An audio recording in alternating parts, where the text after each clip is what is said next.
Hello, we are live. Hello, everybody. It's me, John, aka Nosey, and I am joined by, for the moment, anyways, Mr. Tony Soundwave SG-1. Hello, you insouciant long pigs. How's it going? Hi. Well, we'll be. Where's my comments? There we go. Bring my comments up so if somebody does comment. Somebody's watching currently as well, which is good. Awesome. But anyway, so welcome. This is just a spontaneous, just a chill out kind of live stream. We're going to be talking about TFNation guest announcements for TFN 2025. There is some incredible announcements that we will talk about in real time. Also, once Sam gets on as well, getting his input on them as well. And we're just going to talk about whatever, just see where the evening takes us. Probably talk about some of the recent announcements as well, toy announcements on Hasbro Pulse. So first in, Lawrence. Hi, John and Tony. Hello, Lawrence. How you doing, my man? Hope you're well. Dude. And Adam, Subram. Evening, lads. How you doing, Adam? And Raymond. The end of the world. Oh, wait, it's just those two. Yeah, thanks, Raymond. We're bringing the sun down, I see. Pinky and the brain. One is a genius. I was going to say I'm both a genius and insane. So, what are we doing tonight in Brain? Same thing we do every night, Pinky. Trying to cover the world. North. North. Lawrence again. I can't wait for TFN this year. I know that vibe is very same. Yes. The hype is real. The hype is certainly real. We've been poked by Sam Silver Moon. Hey, Silver Moon, how are you? Ow! That hurts, Sam. Don't poke people. How you doing, everybody? Hope we're well. We're just waiting on Sam Boy. There's always someone we have to wait for, unfortunately. You mean Team Edward. Team Edward, yeah. We're waiting on that guy. He should be joining us anytime between now and 7:30. He's just finished work, but there we go.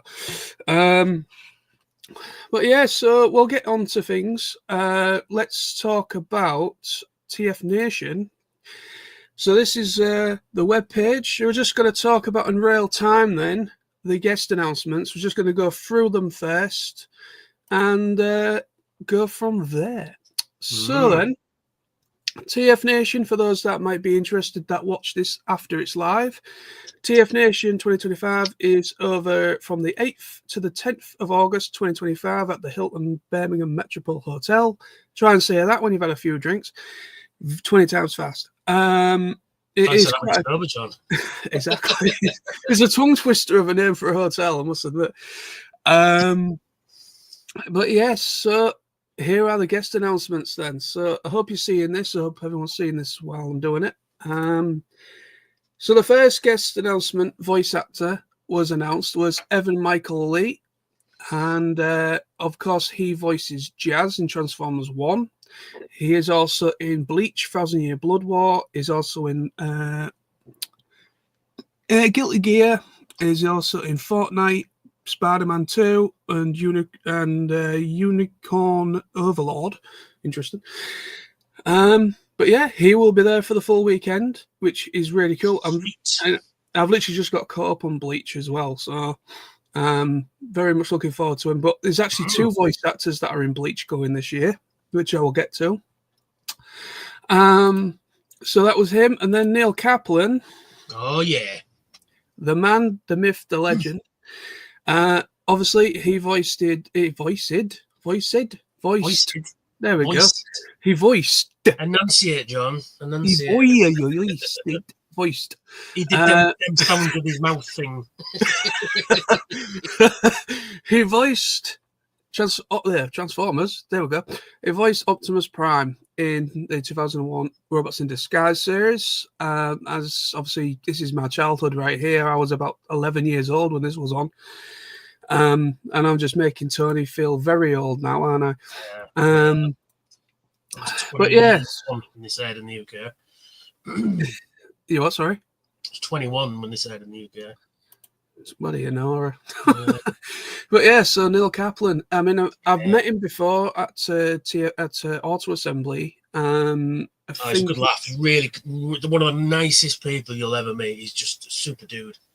He is awesome. Yeah. If you on his Twitter feed and stuff like that, he just comes out with absolute just weirdness, but also it's also amazing. You know, it's so funny. Yeah. Oh, he is a great guy. I mean, I love his performance in Voltron Legendary Defender. That was on Netflix. Yeah, of course he was in that. Yeah, I forgot about that. Yeah. He played Lord Zarkon. Yeah. And at first I didn't realise it was him. And then when I saw the end credits, it came up with his name, Neil Kaplan. I thought, it can't be. And then I went on YouTube, and at the time they did this like behind-the-scenes documentary thing of them in the booth for the cast, voice cast, and it was actually kind of cool because he actually put it. Neil Kaplan was in it, getting interviewed, and then he's showing what he can do in the booth, and then all the other ones that play the paladins and Princess Allura was all there, and it was really, really cool. But yeah, incredible performance in that. He does a great job in that series. But anyway, so Neil Kaplan, he obviously played Optimus Prime 2001. He's also in Naruto. He plays Madara Ushihara. He's in Voltron, of course. Hang on. Bleach as well. And he's Rotor in RRD as well. Yeah, he's in Mobile Suit Gundam. He's in Naruto, Bleach, Digimon. Yes, he plays Hawkmon, which I remember from my childhood. The champion, sorry. And he's in Star Wars Visions as well and Power Rangers, just to name a few. Power Rangers. And we're going to leave the last one to last, but I'm going to go with Sophia Miles. And Sophia, apparently, according to I know. Sophia. She's so fire. Sorry. Sophia Miles. Now, this is really, really cool to that they're actually branching out like this with actual on-screen talent, and somebody that was actually on screen in the film. It's not Shia LaBeouf or anyone like that, but that'd be kind of funny if he ever came to a TFN. That'd be really interesting. It would be an interesting weekend, I tell you. It really would. But yeah, so Sophia Miles. She played Darcy in Age of Extinction. She was also in Thunderbirds. She was also in Tristan and is I don't know what that one is. Underworld. Isolde. Isolde? Yeah. Isolde. Oh yeah, she was Lady Penelope, wasn't she, in the Thunderbirds movie? Yep, she was. She was in Doctor Who, Moonlight, Outlander. Yes, she was in the Girl in the Fireplace episode. Ah, sweet. Oh. It's been a while since I've watched any Doctor Who, to be honest, so I don't know. It's one of the best of David Tennant's runs as well. It's quite an early episode, actually, in his run. It's a really good one. Yeah. It's one of the Clockwork Robots in it. Ah, right, sweet. Yeah, that one, yeah. Yeah, so she will be there. And then, last but not least, the man... We're all gonna die. We're all gonna die. Why does universe hate Waspinator? I'm hanging out crowd. Sorry, I'm getting the impressions out now. We'll do that. Yeah.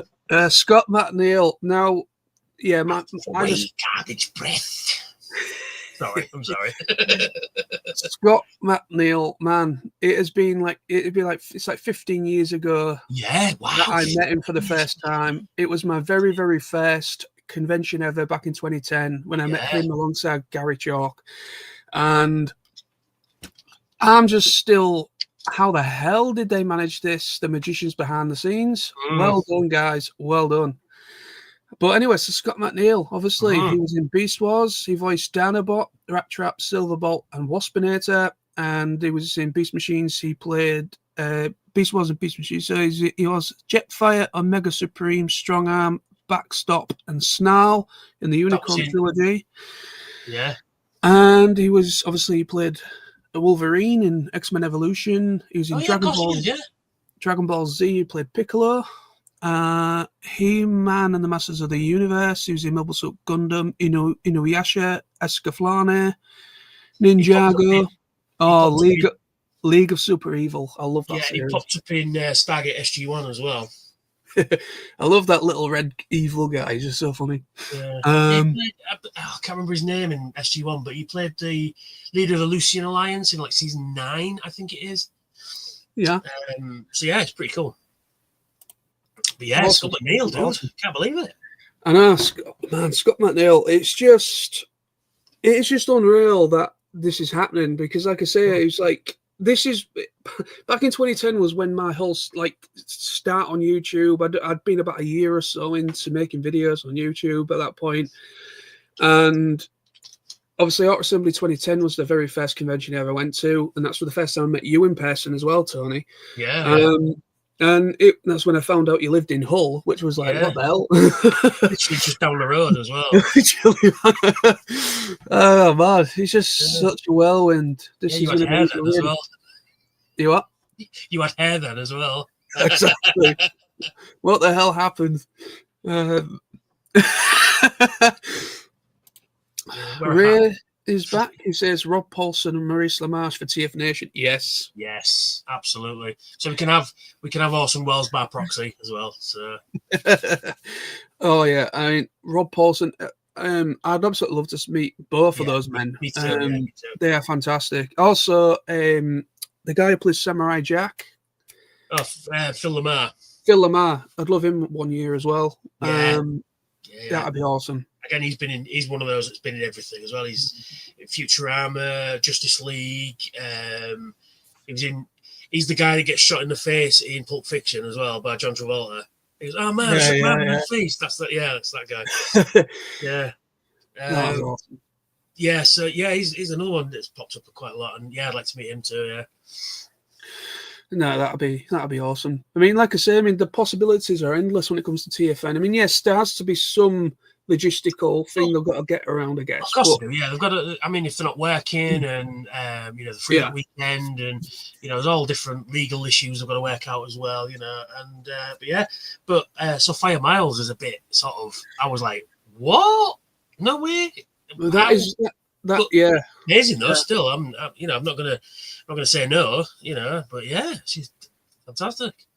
It is fantastic. I mean, like I said in the video I did, talking about the guest announcements when the compilation information video I did, and basically I just said in that, it was like it's so good to see that they're branching out and not just getting voice actors, but actually getting on-screen talent now as well. Yeah. And I just think it's incredible what they've managed to achieve TFN in pretty much a small amount of time. I mean, they've not been around for as long as Auto Assembly was, in comparison of the two events. And what they've managed in how many years has it been now? What, 8 years? What, since what? 10 years? Since TFN started. Oh, yeah, no. 2016 was the first year, yeah. 8 years already? Holy shit. Yeah, so in just 8 years, they almost got Peter Cullen.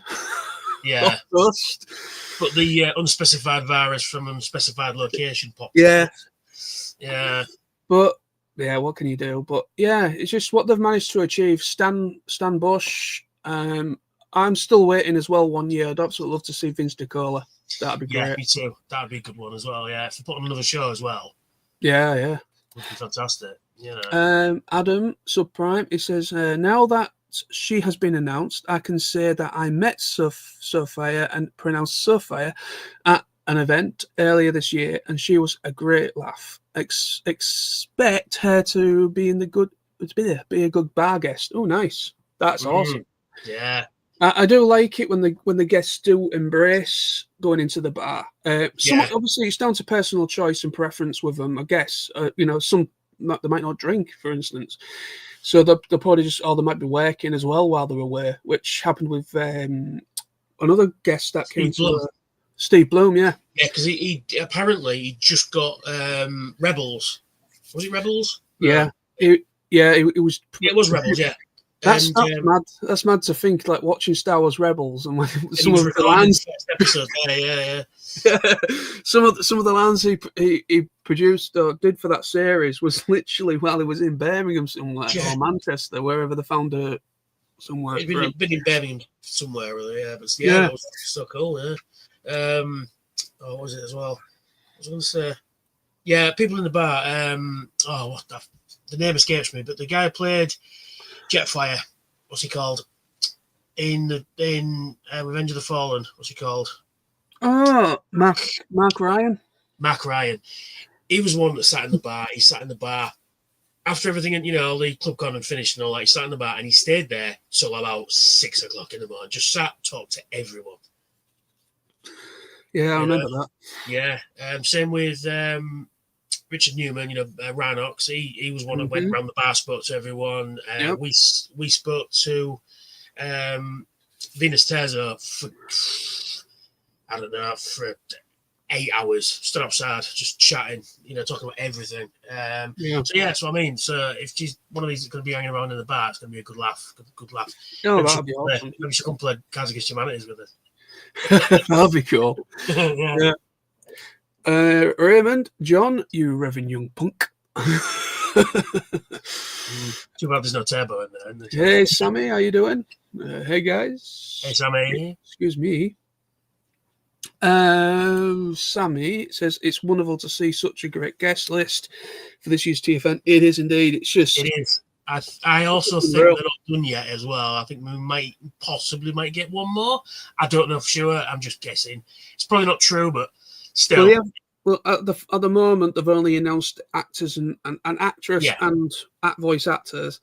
So far, you'll get your standard stuff. And what I mean by standard, I don't mean any disrespect, but I just mean it won't be the same without Jim Sorensen, Simon Fairman, Nick Roche, James Roberts. I've got a feeling. I think at the moment, they're waiting. They're probably waiting a little bit because obviously they announced all of this over a couple of weekends. Yeah, it was. Well, it was over a weekend, wasn't it? Sophia Miles, and then it was like, oh right, cool. And then it was like a couple of days later was Neil Kaplan, and then over the same weekend was Scott McNeil. I was like, shit. I know so they're really fired out the park with this one. But yeah, what's the guy called? Fucking name scares me. I'm fucking losing it. I tell you. Guy from Transformers one. What's he called? You just said his name as well. I can't think. I just fucking forgot myself. Evan Michael Lee. Evan, that's it. Yeah. They announced him. Was it? I want to say just before Christmas. I think it was, wasn't it? Sometime December-ish. So and I was like, all right, they're going to stagger the rest of them. Any more announcements? And they just went, no, there you go. There's 3 in one go. Boom. I know it's been really interesting to see all these announcements. I mean, especially Scott. It's just unreal. It really is. I mean, like I just said a moment ago, like 2010 was when I met him first off, and alongside Gary Chalk. And I remember that year he was an absolute legend. And I remember him going up on the stage. I think it was the opening ceremony on the Saturday or something. He was like, "Everybody that was in the bar yesterday, thank you." Yeah, he literally died on the stage. Because every time I saw him, and he spoke to everyone. Well, another one that spoke to everyone. And he knew everyone's, by the end of the weekend, knew everyone's name as well. And it was, he always had a pint in his hand. A full pint. It was never like you'd been drinking it. Every time I saw him, a full pint in his hand. But yeah, it was, again, he knew everyone's name. The whole, right at the end. He gave me a hug as well, because I'd lost my camera that year. This is going back to digital cameras. That's how long ago it was. And I was stood in the bar, and I'm about to leave, actually. This is the Monday. I'm about to leave. And then I get a shout from across the room, big booming voice, and he shouts, "Tony," and I turn around, and he goes, "Have you had some problems this year?" And I went, "Yeah, 1 or 2. I'm not going to go into it now, but I lost my camera." And he goes, "Here, come and give us a hug." And I'm like, "Oh, shit." But what? Again, on the whole time, he was, talking to everyone. Again, another one that floated around the bar all night, speaking to everyone. Like I said, he just knew everyone's name by the end of the weekend, like Greg does. Greg Berger, he knew everybody, and it was just, and it's just like, how do you remember that? There must be 1,000 people here this weekend. I can't remember what happened yesterday. Yeah, it is pretty cool when you get that moment, especially that time when the guy who played Sideswipe in Revenge of the Fallen. Oh, is it Um, Andrea Zugalo? uh, I don't know how to pronounce it. Is it Zugalo? Zugalo? Andres Sagaluza, Sagaluzo, that's it. Yeah. something like that. Yeah, when he came that year, and he just walked up to me in the bar, and he was just like, "You're nosy, aren't you?" And I was literally looking around, thinking someone's punking me here, kind of thing. And I was just looking around, like, "Yeah, I'm nosy. He went, I watch your videos. I love what you do." And I'm like, right. He called you out. Called you out in the main hall anyway. In there. I was walking around the dealer room, and the next minute I'm getting a phone call from Sam. It was like, "You've been called out on the stage," and I rushed to the side of the stage, and it had been done by the time I got there. I don't know. Yeah, I think we did that as well.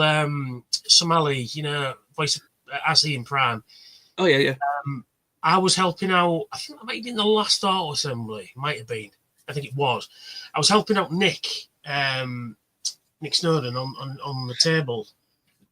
Basically, just helping him put gear into the room, and I get a tap on the shoulder. It's Somali. She goes, "You're Soundwave SG-1, aren't you?" I'm like, "Yes." Like, what? She goes, "Oh." Because I've been reading your tweets, your countdowns. I went, "Yeah, I do that every year." And she goes, "Oh, I've been watching it every couple of hours, it seems like." I went, "Yeah, that's me." I'm just excited. I get excited for this. As daft as it is, I get excited about this thing. And I've been doing, and this is the reason why I've been coming back all these years. It's because, well, it's the friendships I've made as well. Mm-hmm. That's the big thing. Oh, God. It's the friendships I've made, and even though we only see each other once a year, we're just like no time pass. It's like I only saw you last week, kind of thing. You know what I mean? And it was, and we just. I've never known a group of people to just click instantly with each other. Now I've been to other conventions. I've been to Star Wars ones, Star Trek ones, general ones. With one of those like a Comic Con, just have different people from different franchises there, and you don't get that you do at TFN. You just don't get it. You don't get that. We're all part of the same thing, Mm-hmm. Because I've said this 1,000 times, but you've got your perfect icebreaker. So you see somebody sat in the bar and they've got a toy on the table. And go, "Oh, that's a great toy. I've got that. Oh, where did you get that from?" You're already talking to somebody you've never been before. And I, not to toot my own horn or anything, but I get a lot of people going, "Oh, if it weren't for your videos, I wouldn't know about TFNation." I said, "Oh, thank you very much." I'm only saying it because I love coming, and if anybody loves Transformers, should come too. Is one of the reasons why I do it. And it's not for any gratification, yeah, maybe, but but you know what I mean. Though it's just like to advertise it. It's like, come, we have a good time. You should come as well and buy things and meet the guests and but you know what I mean. It's one of those things I just fucking absolutely love, and you can tell I love it because I've already made 2 videos, TFN videos. So expect more. I'll expect more from me as well. It's just, I was just getting the ball rolling with all the guest announcements, and then I was just like, yeah, it's just, to be honest, it's exactly the same with me. Obviously I've been going since 2010 when it was auto assembly, and I've never looked back. I mean, the amount of people that I've met over the years, and through my videos, like I do videos similar to you, don't I? Where I talk about TFN and try and get the word out, kind of thing, and literally, through that, I've helped people to come. Like there was that guy, Ratchet 25, that came that time. Phil, yeah, Phil, and he came. He hasn't been in a while, has he? Bless him. He's had. I don't know personal issues and that, but but yeah, I hadn't seen a head from him from a long time. But yeah, there was a few people that came through either myself or your videos, and told me in person. And I mean, it's nice to know that my videos or your videos or whatever videos people do are actually doing that and trying to get, they are definitely doing what they're supposed to, get the word out there, Oh, yeah, of course, yeah. And I'll do it gladly. I'm not doing it for, I want to be officially part of TFN or anything like that. I mean, nice, but I'm not doing it because that's the goal. I'm doing it because I enjoy going, and if you love Transformers, you should enjoy going, because it's not just, like I say, it's not just buying the toy, meeting the guest, and then going home. It's hanging out in the bar with people who love the same shit you do. I mean, it's not just. I mean, look at it. It's not just Transformers. We all love a bit of Power Rangers or video games or zombie movies or anime, Doctor Who, Star Trek, or whatever it is. There is something you can find and have a conversation about. I mean, we've had conversation brandishing from, theoretical astrophysics to oh, serious, yeah. One. I was explaining to people how warp fields work one year, and I'm drunk, and I'm like, I have no idea what I'm saying, and everybody's going, right, okay, and you can see their eyes glazing over. Mine are glazed over because I'm drunk. Yeah, but that's it, and that's the thing. I mean, you can have conversations like that, and who would win in a fight? The Hulk or Superman type of conversations, and everything in between that, and that's what makes it so fun. And plus, Cards Against Humanity is always fun as well, and that's it. We just giggle and again, it comes down to when you go there, you're not your job, you're not your. How much money you've got in the bank. None of that matters. You are there. You enjoy Transformers, and so do I. We're talking about it, Yeah. And that's all that matters. And that's what should matter in life anyway, And that's one of the things why I love it so much is you can go and be yourself for a few days. Because, you know what it is when you're at work or at home, you can't really speak to people about the thing that you like. But there. Oh, yeah. Yeah. I think that's exactly it. I mean, not just TFNation, there's a lot of conventions out there that offer that kind of feeling to people, that feeling of escapism from reality, which there is, of course there is. But TFN is certainly a special case because it's a very rare type of event compared to other conventions.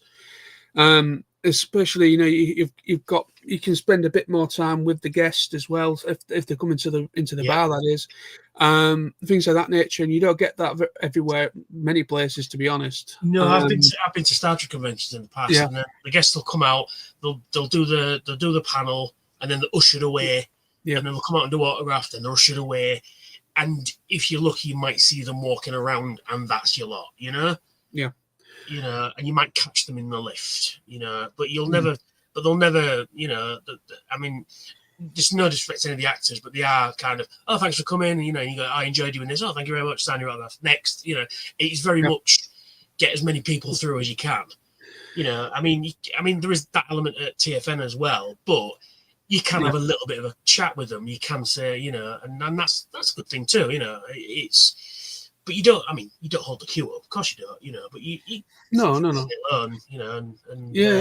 mean, like I say, with TFNation for me, it's exactly like as you were saying. I'll bring Sam in a minute. He's here, so. But yeah, so like I was saying, like TFNation is a very special event for me because of like you just said a moment ago, it's that escapism from reality. Where, I mean, like I say, like. The people I know, friends I know, other people that are very much they're not really geeky at all, really, for this kind of thing. I can't really explain or open up and express myself about that kind of stuff. Like, for example, it's perfect for it's like today they announced the new HasLab, which is Leo Kaiser, and of course I backed it because I've always wanted a Leo Kaiser. And you can't just. I said to my friend earlier on. And she said, excuse me, sorry. And I went, I've done a thing, I've ordered this. And she's like, is that another toy? And I'm like, yeah. I'm like, yeah, but you don't understand. And she's like, is that any different to Optimus Prime? I'm like, yes, in all kinds of different ways.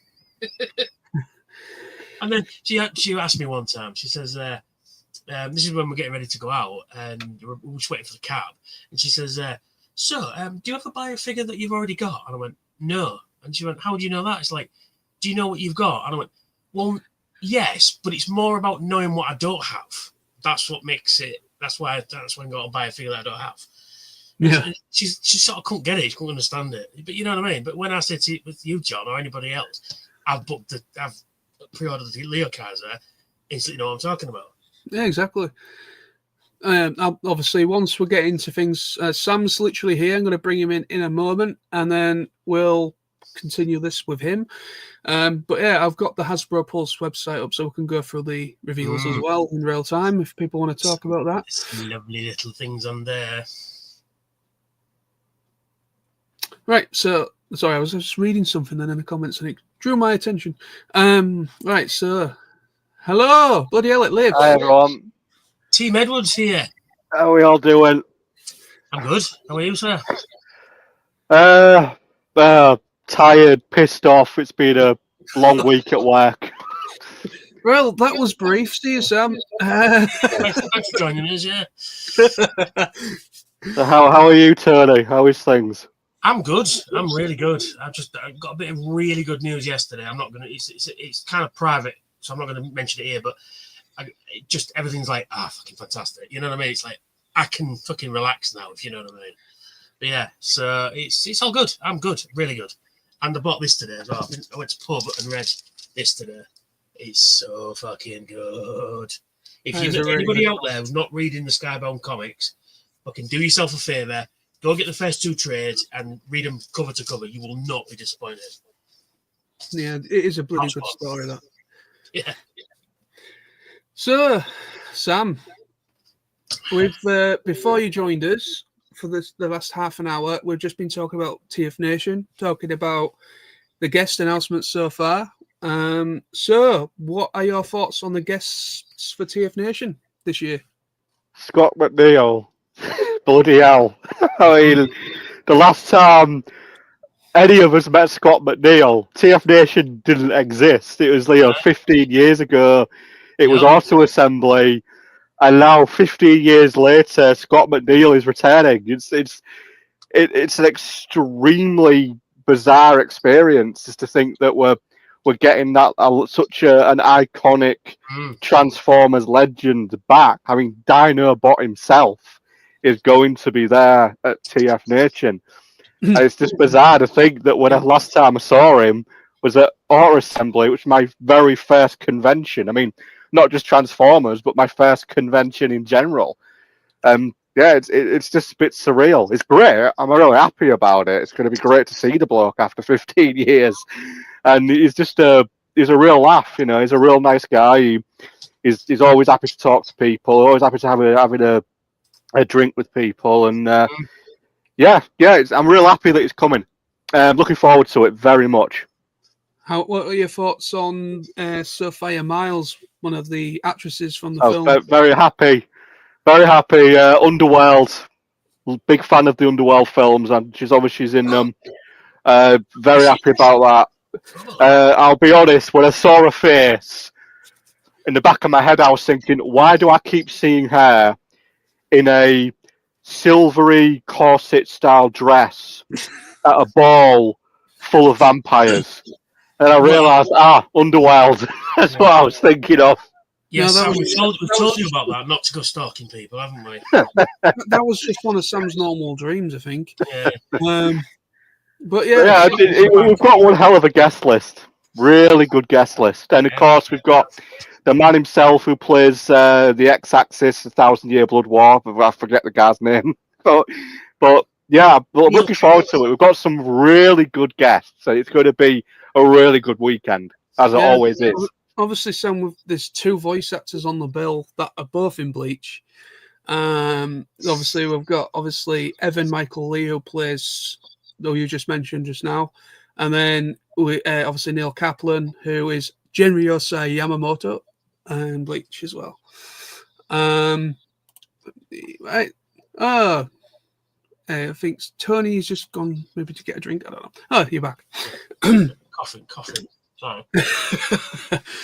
But literally before we went live, I thought I was having to probably call 999 at one point. Suddenly decided to choke myself to death. Don't know about that. Literally, I was just about to press the button to go live next minute. That's what you get for having fucking stupid asthma like me. But yeah, it's going to be awesome. I mean, we've got some people in the chat as well. Yep, we've got people in the chat. So Lawrence is here, Sam is here, Adam's here, Raymondo. Tony, I have a question for you. Okay. Just more curiosity than anything. What are you doing at the moment? Because last I heard you were working at a pub. I'm currently doing a live stream with you, Sam. That's what I'm doing right now. Well, what are you doing when you're not live streaming? Well, twat. Well, I'm not working at Tiger's Lair anymore. That's a long story, but because I'm ill, I am on incapacity right now. I didn't want to say it live on the stream, but there we are. Yeah, so I've got to stay on it for another 6 months. So yeah, so I can't work right now. So it's actually driving me nuts, to be quite honest. You're bored. Bored there is no word to describe how bored I actually am. But yeah, it's because I've seen the doctor and they told me I can't work, so I can't work. You know what I mean? It's not like I don't want to work. It's not like I'm, going, fine, it's great. It's really starting to do me in. Anyway, back on the previous subject. Yes. So then let's get caught up with the chats. So Raymondo, he says Scott McNeil is such an awesome guy. Right before AA in 2010, his mother passed away. Oh dear. He still went to AA and never let anyone know what he was going through during the convention. That's mental. That I didn't even realize that. Yeah, because he didn't want to let the fans down. Yeah. And that's the sign of a good person. It's like, well, I've committed to this. I'm going to do it. And they didn't want to let any of us down. I mean, we'd have all been, sure, no problem, it's fine, don't worry. But he was like, no, I've made the commitment, I'm coming to see you all. So it was great of him and everything, but still, I mean, I know what that's like, and so do you, John, don't you? We know exactly what that's like. It ain't fun. It's not fun at all. I mean, like I say, the year my mum passed, I still went to TFN that August as well, the same year, and a few people said to me, like, I don't know how you're here, John. I mean, I was just like, I just needed some escapism for my head, know. I think because my mum passed in 2011, and it was April of that year, and of course I went to Auto Assembly that year as well, and it was, I just, like you say, you need that escape. You need to be just out of your life for a few days, and think about stuff, and you know what I mean. So it helped. It's one of these things that it helped. People we know helped out, even by, just being there, having a laugh with and talking about, rubbish and, little things like that can go a long way. And I think that's why I think TFN is like that. It can do that. You can, like I say, escape from your life for a few days. That's what you need sometimes. Yeah, exactly. Sammy's here saying Scott McNeil is an absolute pleasure to meet. He is indeed. Absolutely, yeah. Wow. Wonderful to see him again. I have to say, Sammy, if that moustache is still present, that is an awesome moustache. I love it. Thumbs up to Sammy's moustache. Yeah, it looks like he's got to rescue the princess, doesn't it? Sorry, Sammy. I'm sorry. Oh, is he trying to? Is he going to a casting call to play the plumber in some kind of XXX movie? No, it's the new Tom Selleck. It's the new. It's a very twirly moustache. I love it. It's the thinking, the kind of nibble in the head. It's very thinky. I will destroy Metropolis. Raymond again. He says he was supposed to come to Amsterdam for after AA for a meet and greet, and I was hosting. But obviously, he cancelled that. Oh, that's a shame. Yeah. Mark Ryan and his wife just welcomed their second child last year. Oh, nice. Congratulations. Yeah. SS Cream. Just a quick hi, boys. How you doing, my man? How you doing?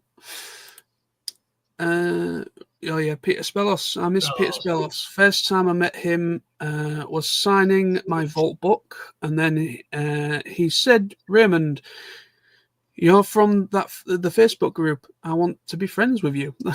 Bless. And absolutely lovely man. But a lot. It was a big loss, I think. A bit shock when the news broke. The last Auto Assembly he was there. We all crowdfunded him to go because he was such a good guest. Yeah. We all crowdfunded him to go, and it was right. This honestly true. You two know. We get to the hotel. Literally, we're getting out the cab.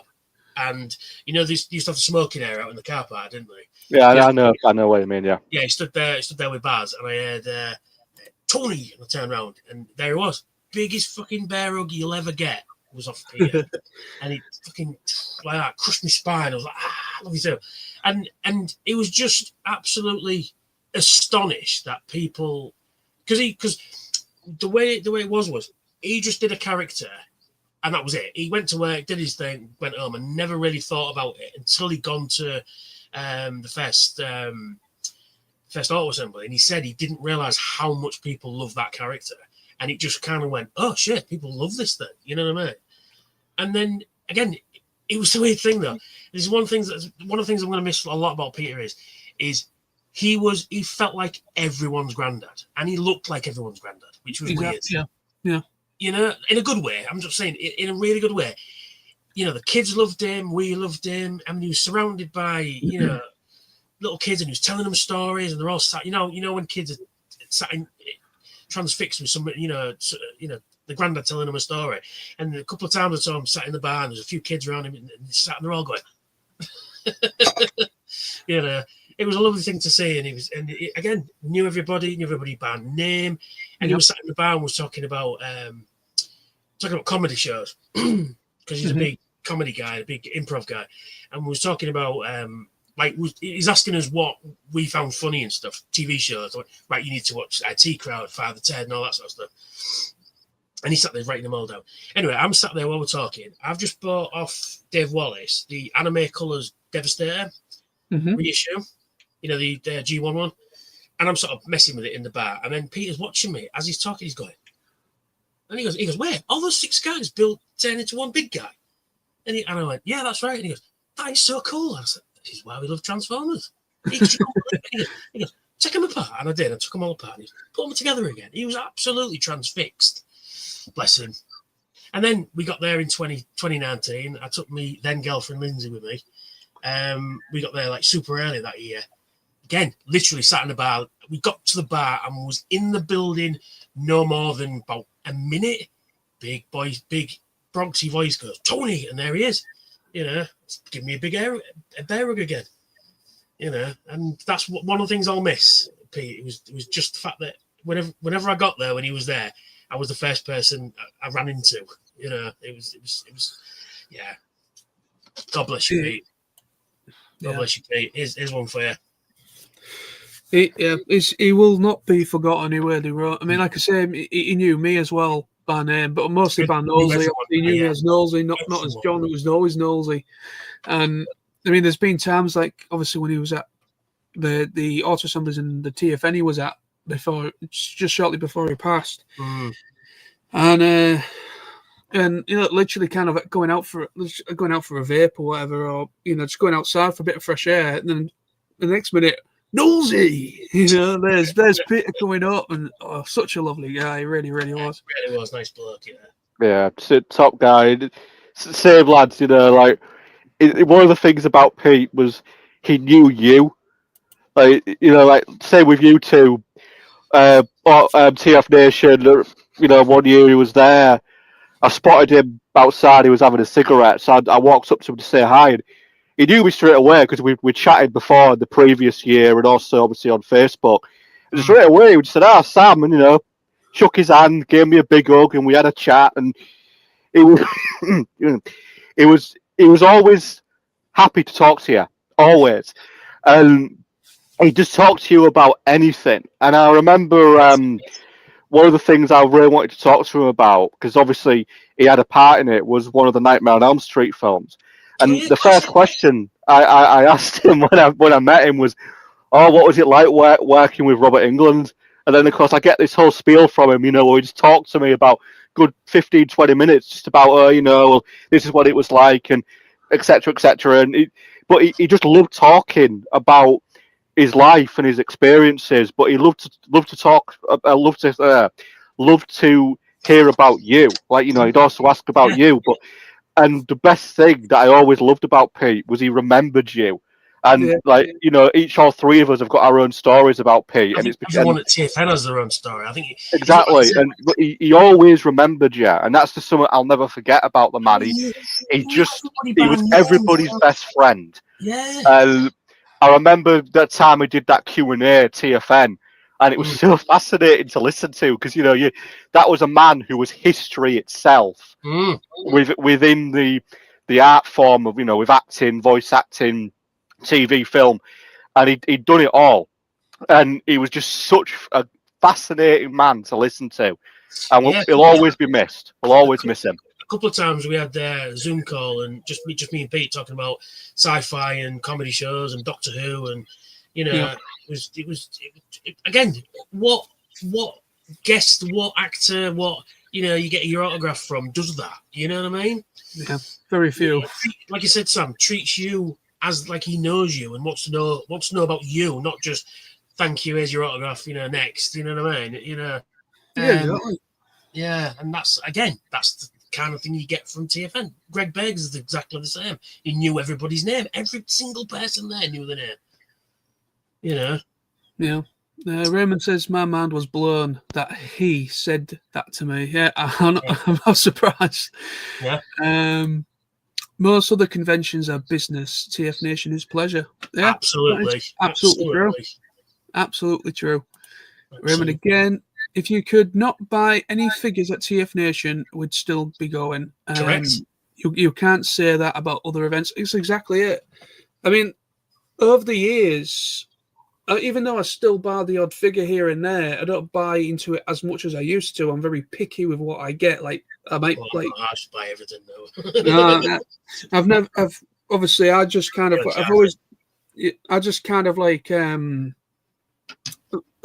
how I kind of go about it is I just more or less kind of buy into lines and characters that I like the most.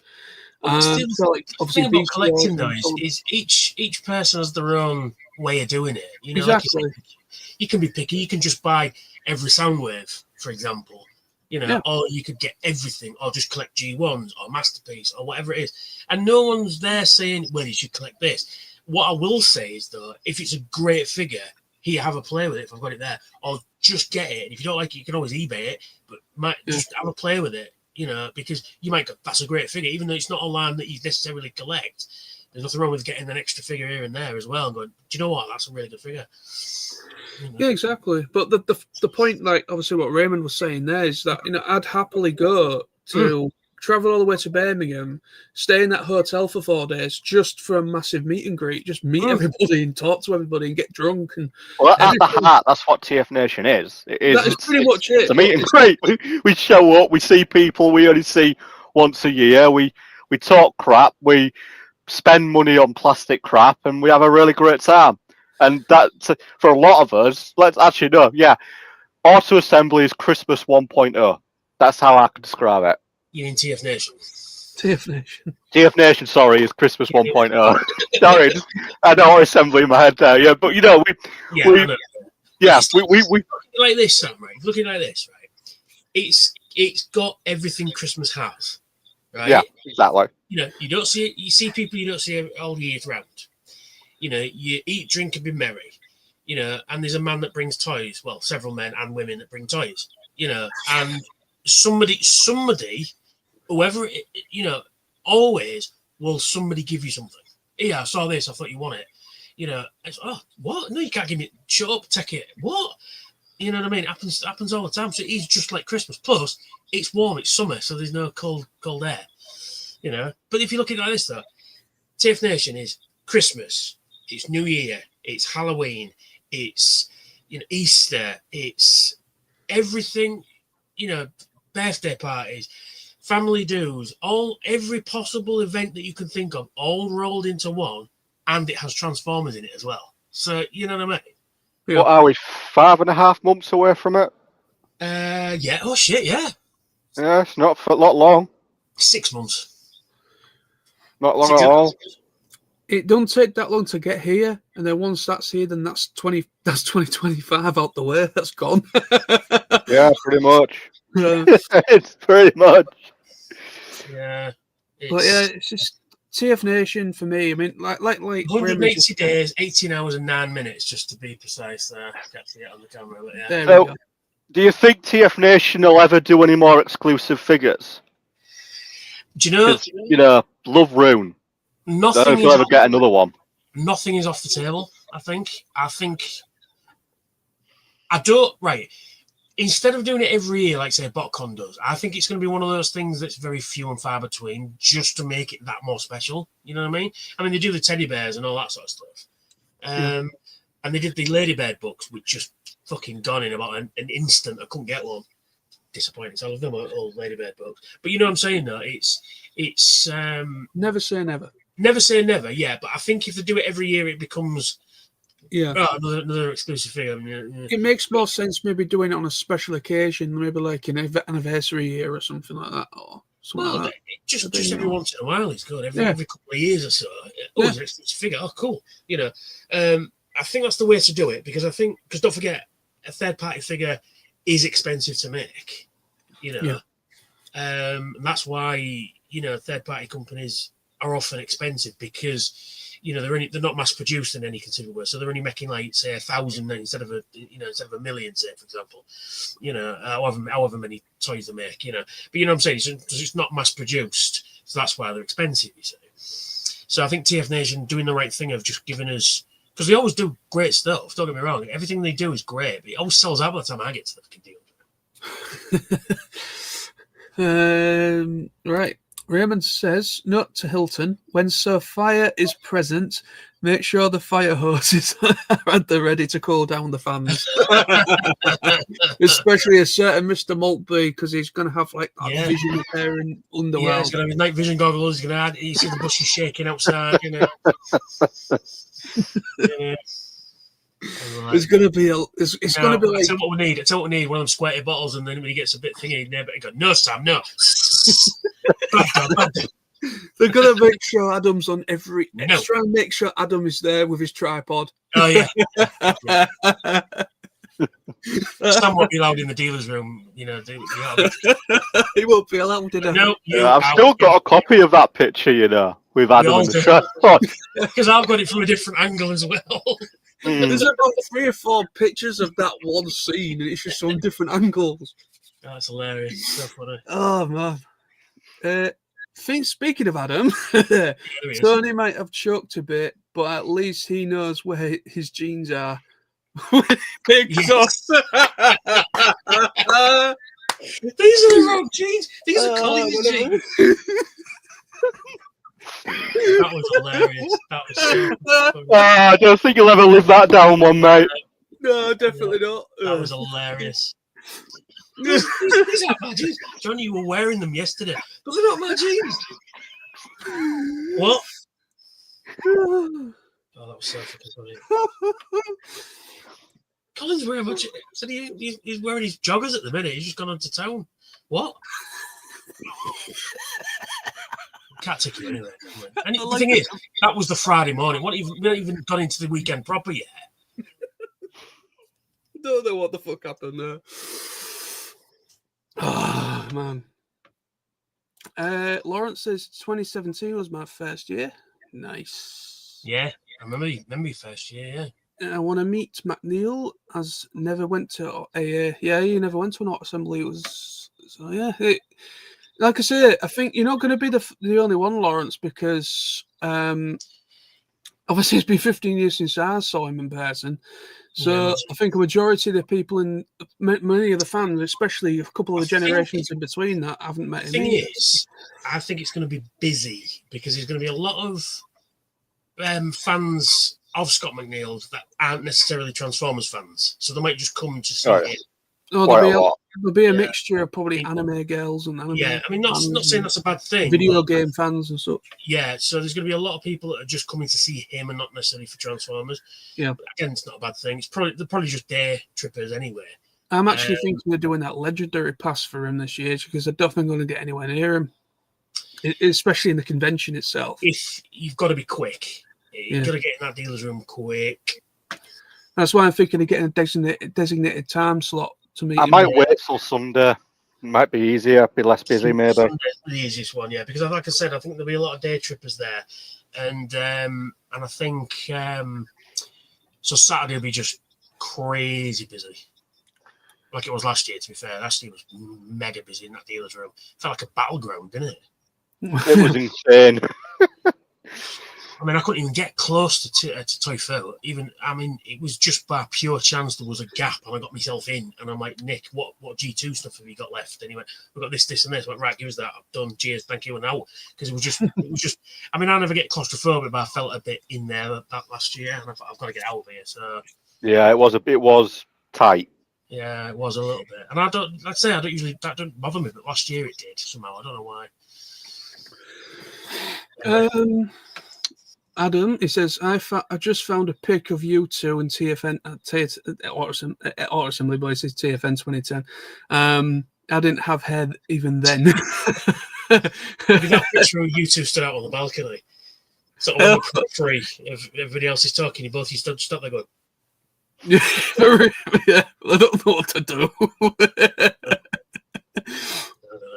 You know, I don't know what it is, but whenever I'm somehow caught in someone's picture, or I'm just kind of like, what the hell am I actually doing in that moment? Because it's kind of like, it's almost as if like the Matrix is glitched or the world's glitched around me. There's a few pictures of you, John. You just stood going. They've got a couple of them. You're just in the background going. You know. Well, it has the photo bomb you did. It's legendary. Me? No, Nosy. Nosy did a really good one. I did. I'm just still surprised to this day it actually worked. I don't think. And I noticed Adam was getting he was taking a photo with somebody, like a selfie with someone over on the other side of the bar, and I was sat in the comfy chairs more like in the center of the bar, and he was like on the side, you know where that glass wall is as people walk down towards the lifts. He was just kind of stood there. And so I just kind of stood up and went my arms out like that, going, kind of like I am Jesus kind of thing. And then I completely forgot about doing it. And then about a couple hours later, maybe an hour later or something, Adam comes up to me, taps me on my shoulder. I look around and goes, I love you, John, Nosy, but care to explain what that's all about? And he's just seen me perfectly in frame. Just going stuff. I was like, how the fuck did I do that? I mean, one thing I miss about this thing though is the survivors photo on a Sunday morning at 3 o'clock in the morning. We used to get everybody who's still left into the bar, but now it's not like 10 o'clock comes, bar's empty. We're all getting old. Still in the bar, and all the youngsters have gone to bed. Well, you know, people are getting on in years. Yeah, we're not. I mean, well, no, but some people are getting on in years. Like, some people were around during the G1 phase, so you know. It's not as G1 it's the youngsters, is what I'm saying. During the day, all the youngsters around, and then about 10 o'clock at night on a Saturday night, it's empty. It's like a fucking ghost town. What's that about? Well, it won't be anywhere near as bad as 2011 when they shut the bar. That Auto Assembly 2011 at the Odeon, where they shut the bar, and as a result, everybody just left. Yeah.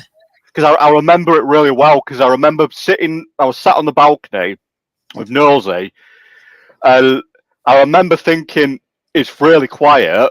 What's going on? Looked into the bar, it was empty, and the bar shutters were down, and there was probably less than 15 or 20 people on the balcony. And then by 11 o'clock, there was 10 people. It was just, it was just so weird. Yeah, because they didn't like us in that hotel. They didn't like us in this hotel, to be fair. No, that's one thing anyway, about this I'm not getting into that right now. That's one thing about this year. Do hope they friggin' fix some of the problems, especially the access door keys, like last year. And certain four-legged rodents that will remain nameless, i.e. rats. There was like access door key problems last year, wasn't it, for me and you? Couldn't get into the executive lounge at all. It was that across the board. I spoke to Billy about it, and he said, I apparently it was a malfunction. Everybody's keys were affected. It wasn't just ours. No, it wasn't just us. There was a few people that had the same problem. Also, people getting double swiped for the room price. Yeah. They were getting charged twice. Yeah, so I had to go and argue that as well, at least twice. But anyway. Anyway, let's move on. Where am I?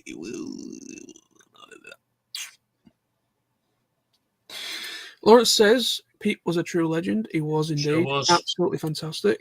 Yeah, miss you, buddy. And then Raymond says Peter Spellis wasn't just one of us. He was the best of us. Correct. Lawrence says Pete will be there with us in spirit. Absolutely. Oh, yeah. He'll be all around us. He was there last year. He might not be there in present, but I could feel his presence, you know. He was around, making sure we're having a good time, you know. He had a hand in it somewhere, I think. Yeah. Oh yeah. Adam said, "What I love about the UK events fans is that they go out of their way to welcome every guest, and if the guests give that love back, then the fans adopt them. You are mine now. You will come home with me." You could say assimilate would be a better word. Assimilate into the collective. You know, but yeah, no, it's true though. It's true. I mean, you can tell if a fan's a guest having a good time because we're having a good time. You know, I mean, there's a few guests that are not necessarily hang out in the bar, like I said, they could be jet lagged, and it's, you know, it's the weekend and the working, and they'll come and hang out with us for a little bit. But you know, like Steve Lund was working while he was there as well, so you know, it's but it's nice. I mean, he was never, I'm busy, I've got this to do, I'll be back. He was there doing his thing, and he, you know, and that's, you can accept that, you know, a bit of professionalism, and that's what I've been to other conventions where I've seen the complete opposite as well. They will remain nameless, but I once was at I'm not going to mention the actor's name, but I was at a Cardiff Comic Con, the one I won on there, that game show I was on, and I went there, and one of the actors from, I can't remember which Power Rangers show it was, but it was a Power Rangers show, sort of one of the mid-ish ones, sort of like mid-2000 ones. Don't ask me which one, I can't remember. But he started kicking off because nobody was at his table, like proper, like swearing, and there's kids walking around. I'm like, okay, whatever the situation is, don't do that in front of kids, and don't do that in front of the fans, because they're not going to go to your table then, are they? No, definitely not. You know, and plus it was a slow part of the day. It was around about dinner time, so most of the guests were having like one or two people at the tables anyway by then. So it wasn't as if it was, you know, prime time of day. But luckily, me and my nephew, when we went, we managed to get dinner early. We went to go get dinner early just for that reason, so we could get around the tables a bit quicker, you know. But still, you know, you just don't do that. You know, whatever your problems are, like Scott McNeely, the example that Raymond said about his mum dying and stuff like that, and but he never showed it there. He never showed us, and that's his own thing. Like I say, you've got to be professional, don't you? You've got to be. You know, you don't do that in front of the fans. So if you've got a problem, you go outside and speak to the organizer. Say, look, this is happening, blah, blah. Yeah, exactly. Yeah, there's a time and a place for stuff like that. Exactly, yeah. That isn't. You don't do that in front of kids, though. That's just not right. Yeah, exactly. If you want people to come to you, that's the last thing you want to do. Especially at conventions, you've got people that have social anxiety issues, so you're just going to scare people like that away. Exactly, yeah. Where am I? We got Lawrence said, I remember talking to him about his part in Digimon. Yeah, he played, is it Meramon? The lava Digimon? Yeah, the flame one. Yeah. That's Peter Spellis, by the way, people know him. Silver Moon. Hello, Sam. She says, I can't remember why, but he nicknamed me Fred. Every time I walked past him, he'd point at me and go, "It's Fred." We'd both laugh, and people around us would have a confused. Well, Sam, from this day forth, your name shall always be Fred. I knew that's just gonna be funny. Fred. Yep, you're Fred from now on. Hello, Fred. How are you doing, Fred? Someone said it was kind of an in-joke between us. Lawrence, it's an in-joke between everyone. not anymore. I'm sorry, I'm so sorry. Lawrence, TFN is more about the people. For me, the purchases are a bonus. Correct. Exactly that. It is. It's exactly that. It's like you buy. It's like when you buy a sandwich, you don't buy the sandwich for the cheese, do you? You buy it for the whole thing, and that's what it is. It's a weird analogy, but I'm with it. Yeah, it's true though. You don't go. Do you know what? I want 2 slices of cheese. Well, no, you don't. True. I've never thought of TFNation as a sandwich, but I get what you mean. Yeah, I want all the cheese. You see, the cheese is everything in there, like the us attendees, the toys, and the guests, and all that. And TFNation is the bread that puts it all together. You see. Many years from now, archaeologists will dissect this video and think, why was Soundwave SG-1 talking about a cheese sandwich while referring to a Transformers convention? And only Soundwave SG-1 can ever explain that. Because he's cheesy. You seem to be worshipping me as a god by then, so Oh, speaking of really great stuff, I've started rewatching Farscape. I love Farscape. Good choice. I just watched the episode last night where Moya gets stuck in Starburst and fractures into different realities. Oh yeah. Oh, that is such a great episode. Oh, I must that in years. I must get the DVDs out somewhere behind me here somewhere. Yeah, it's a good show, Farscape. If those people out there have never seen it, I think it'll be on one streaming service or another. If not, you can sail the 7 seas or just buy it on DVD. It's really good show. Proper sci-fi. It's very soft sci-fi, but it's really entertaining stuff. It's really good stuff, especially when the 2 Crichtons. It's great stuff. I remember Sam, the twat down there. We went to a convention. I think it was Digicon. I think it was in Virginia Hare. In Doncaster. Oh, Virginia Hare was there, and obviously at that point I'd never watched a single I episode. put you right on the spot, didn't I? And we stood at the table. I was chatting to her about Farscape. Then I said, this guy, my mate, Knowles here, has never seen Farscape. Go! Good God, did she give him a grilling? She didn't really give me a grilling. She was a bit upset because the music next door was a bit crap on the stage. Yeah. So she came. We were also surrounded by fans of Farscape who also were shocked that you'd never seen Farscape. I've met her a couple of times. She's really lovely. She's a nice lady, yeah. I tell you what, if you're at a convention, you meet him. Lani Tupu, who plays the I forget his name, but the bad guy. Scorpius. No. Oh, Chris. Chris, that's him. Yeah. Yeah. What a fucking! He's another nutcase. He's another one. Didn't he do the voice of Pilot as well? Yeah, he's the voice of Pilot as well. Yeah. Yeah, he's a fucking lunatic. Get him in a Transformers show at some point, and then just get him to come to TFN. And he's a fucking absolute off the chain. Like Robin Atkin-Downs as well. He doesn't seem it, but he's one of these that again will plant himself at the bar. He won't move, but everybody will go speak to him. He's one of these guys who just stands there at the bar the whole night. You'll remember Robin Atkin-Downs. He'd been in everything in the 90s. He was in Buffy, he was in Babylon 5, he was in Farscape, he was everywhere. Yeah, didn't he play, was it Giles? No. Buffy? Am I thinking the wrong person? He was a demon, and then he was... best way to describe. He was a Minbari in Babylon 5, but he also played the telepath dude with the long hair at the end of the series. Byron. I have to admit, I've never seen Babylon 5, so when there's a Babylon 5 guest, I'll go, he's never seen Babylon 5, go. I haven't actually. Do you know what? If you want a bit of good sci-fi, watch Babylon 5, particularly season 3. Season 3 is a fucking corker. Mm-hmm. It's just, oh man. I mean, it was written by the whole season. Every 26 episodes was written by one guy. Every single episode. J. Michael Straczynski. But yeah, if you get the chance to watch B5, do it. Sit down and watch it. You will not be disappointed. Right, okay. Yeah. Um, Sorry, we're getting a bit off the topic there. A touch. Don't worry. No. All right. Adam says Tony made a great point there. TFNation has reduced a lot of the gatekeeping in the UK to gatekeeping in the UK to TF community and made the event truly welcoming for all.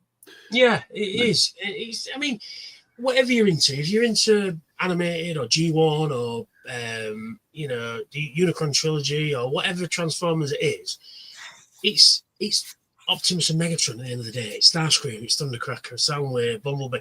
You know, it's all the same. Unless you're a Bay fan, and then you're going to get ridiculed to the end of time.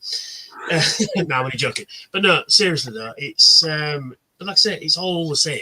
You know, it doesn't matter. It's giant robots that like to punch each other. At the end of the day, whatever version you like, it's all the same.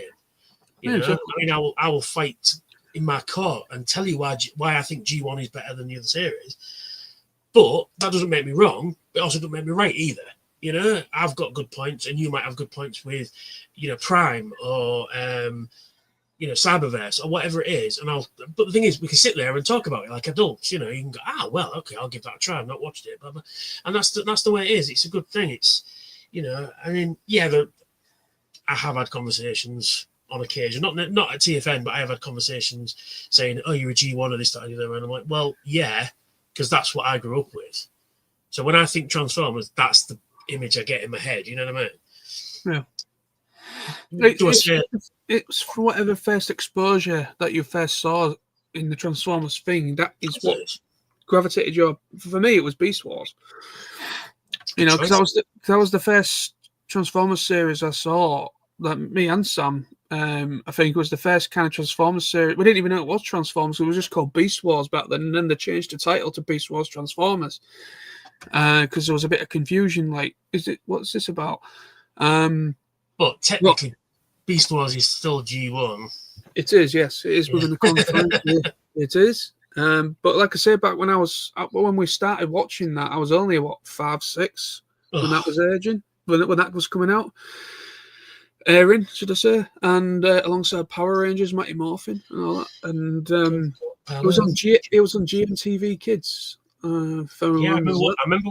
My first experience of Beast Wars was I was at a Star Trek convention. I think I want to say either 99 or 2000. I can't remember. Round about that time, and waking up with a hangover, and we had a room full of people like you do at these things. They're all getting showered, and I thought, well, I'll just wait till everybody's finished, then I'll get showered. Anyway, so get showered, and I'll put the TV on, I'm flicking around going, what's this? And my mate come over and he goes, oh, that's the new Transformers show. And I'm like, what? And I'm like, well, where's Soundwave and Starscream and Blue Streak and Prowl, and where's the band? You know, where's the rest of the band?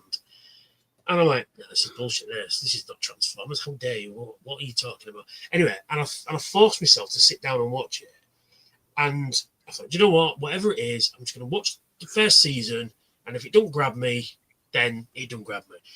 But I watched it, and I instantly fell in love with Waspinator. And I was like, this is the best character in the whole series. And of course, Megatron.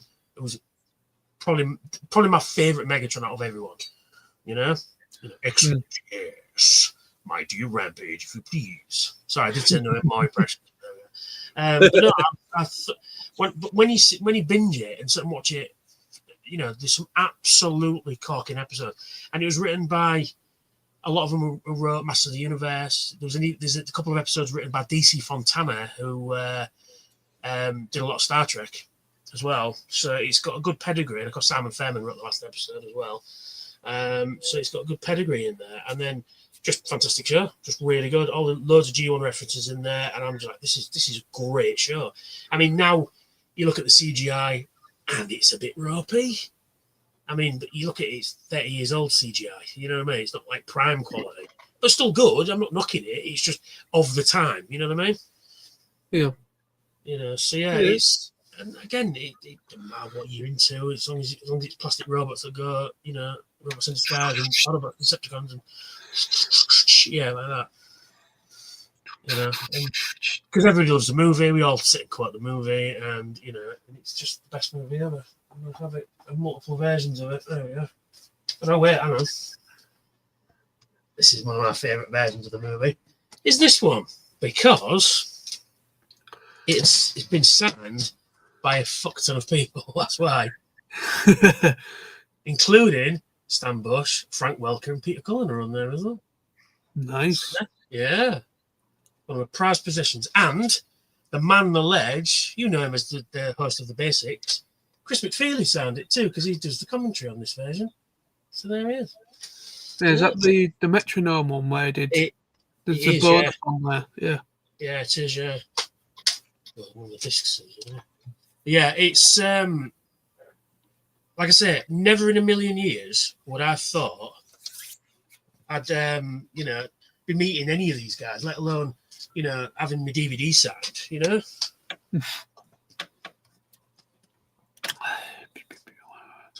So I just flex there for a second. Sorry.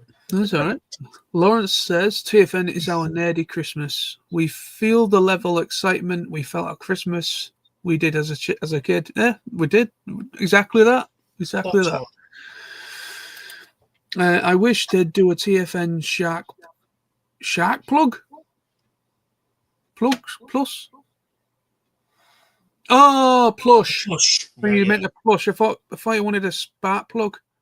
Get it? Spark plug. Well, I thought it was asking for something else there, but I thought I was trying to keep it PG-13 at least. Yeah. Shark plush. Yeah, that'd be cool. He did correct himself, plush. Raymond says Christmas is trying to have peace on earth. TFN is peace on earth. Even if there are salsa dancers around. They're not going to be there this year, thank God. No, I'm really kind of hoping the Mormon Church is there again, so I can do my. No, I've already looked at that. They're not there. They're there, but they're there. I think is it September? So. Unfortunate. Yeah, I was like. It was kind of like I kind of do a reenactment of that time when I went into the lift with a family of the people going to this religion thing, and I had my Hellraiser t-shirt on with pinhead, and it just says "God is busy, can I help you?" And literally, they none of them knew where to look. They were literally just in complete silence to these people, and they were just like, I was just like, "Morning." It's me with my pinhead t-shirt. Fucking hell. Yeah. Lawrence, I was lucky to have the early access. That bloody Lawrence. Yeah. You see, you just got to befriend one of the dealers, and then they just get the stuff that you need, so you don't need to do that. Adam says, Nosy is the reason I don't attend the main TFN anymore. It's far too traumatic. Yeah, he loses his trousers everywhere. It's like these are the wrong trousers. Raymond, the only thing that, let's say, bothers me about TFN is the Hilton itself. Every single year, something's up. Last year, I was locked out of my room 3 times. Yep. Technical glitch. Yep. It happened to everyone, though, apparently. And a few people, like we said a moment ago, got charged more than once for the room, so it messed them up for the whole weekend. And plus, the staff are not exactly the most helpful of bunches either. Considering it's supposed to be a Hilton, and there's supposed to be something called customer service, but they don't have it. I get that they're stressed. It is a busy weekend because I had the dancers there last year as well, didn't they? There was a lot of people around. So I understand that they're stressed, but there's no need to take it out on the staff, on the attendees. There's no way. Because, after all, we're paying their wages, let's be honest. Exactly. So, whatever the problem is, it should have been, no problem, we'll get that sorted as soon as we can, blah, blah. It might take us a while, come back to us in 20 minutes or whatever. Sure, no problem. But instead of, just arguing the toss. By the time I had rodents in the room the year before that, and so I went up to the room. And I thought, well, I'm a bit. This is the Friday night, and I thought, well, I'm a bit tired, and I thought, well, I'll go to bed just a bit early tonight, and tomorrow I'll be right as rain, and I didn't get too drunk or anything. So I got up to the room. And I thought, you know what? I'll watch a bit of TV as well. I'm not quite tired, but I will go to sleep soon. Is what I was thinking. Yeah. Anyway, so I got to the room and I thought, oh, there's some chocolates. I'll just nibble on a few chocolates before I go to bed. And I realised, hang on, why are they all on the floor? They've been fucking attacked by mice. And then they attacked all my fucking food as well. Now, the fucking night manager didn't believe me, had to come up to the room to investigate himself. And then he said this exact words to me. He went, oh, it's not a rat or a mouse, it's a squirrel. And I went, right. Sorry, a squirrel. A squirrel. That's exactly what he said to me, a squirrel. And he said, it must have come in from outside. I went, right, I'm going to stop you there and just point out something. Firstly, my roommate had opened most of his food. I still hadn't opened any mine yet. And donuts open and chocolate open and sausage rolls and God knows what else, And they left that perfectly fine, but they attacked my stuff because obviously it was closer to them, right? So there was that. Can't come outside because they attacked donuts first. And I'm saying, and then I went, are you trying to tell me that there's a squirrel that doesn't like donuts, right? Okay. Plus, if it had been one squirrel, it might have just eaten one chocolate or maybe two. All of them had gone, been nibbled at, and they'd attacked. I had a 6-bag of crisps, a multi-bag of 6. Yeah. And they tore into it and then tore into a bag from the inside and then started to pull them out one at a time. He goes, oh, you've opened them. I went, yeah, what sane person opens a bag of crisps and eats them like that? Right? Yeah. So whatever I said, he had an excuse for. And I'm like, well, no, that's not. And then they changed rooms. Because I said I've got asthma, it could trigger my asthma off. Which is true. Could at that time I didn't know what set it off because I was still recovering basically from the first attack I had. And then they moved rooms, but that was it. And they offered us a £30 bar tab for 2 people. Now, if you've been to that bar, that's enough to pay for one person's meal. That's 3 pints of Stella at the bar. So the prices at the bar are outrageous. I just thought that was disgusting. Their attitude towards it all was just frankly disgusting. Instead of being, oh shit, we're totally sorry, we'll sort you out, we'll give you a new room, we'll leave money off. I mean, I wasn't expecting money off the room, but just something like that would have been a nice gesture, at least to say, look, we're sorry, what happened again, we'll look into it, blah, blah. But no, I got, it must have been you that said it. So I actually eat chocolate on the floor.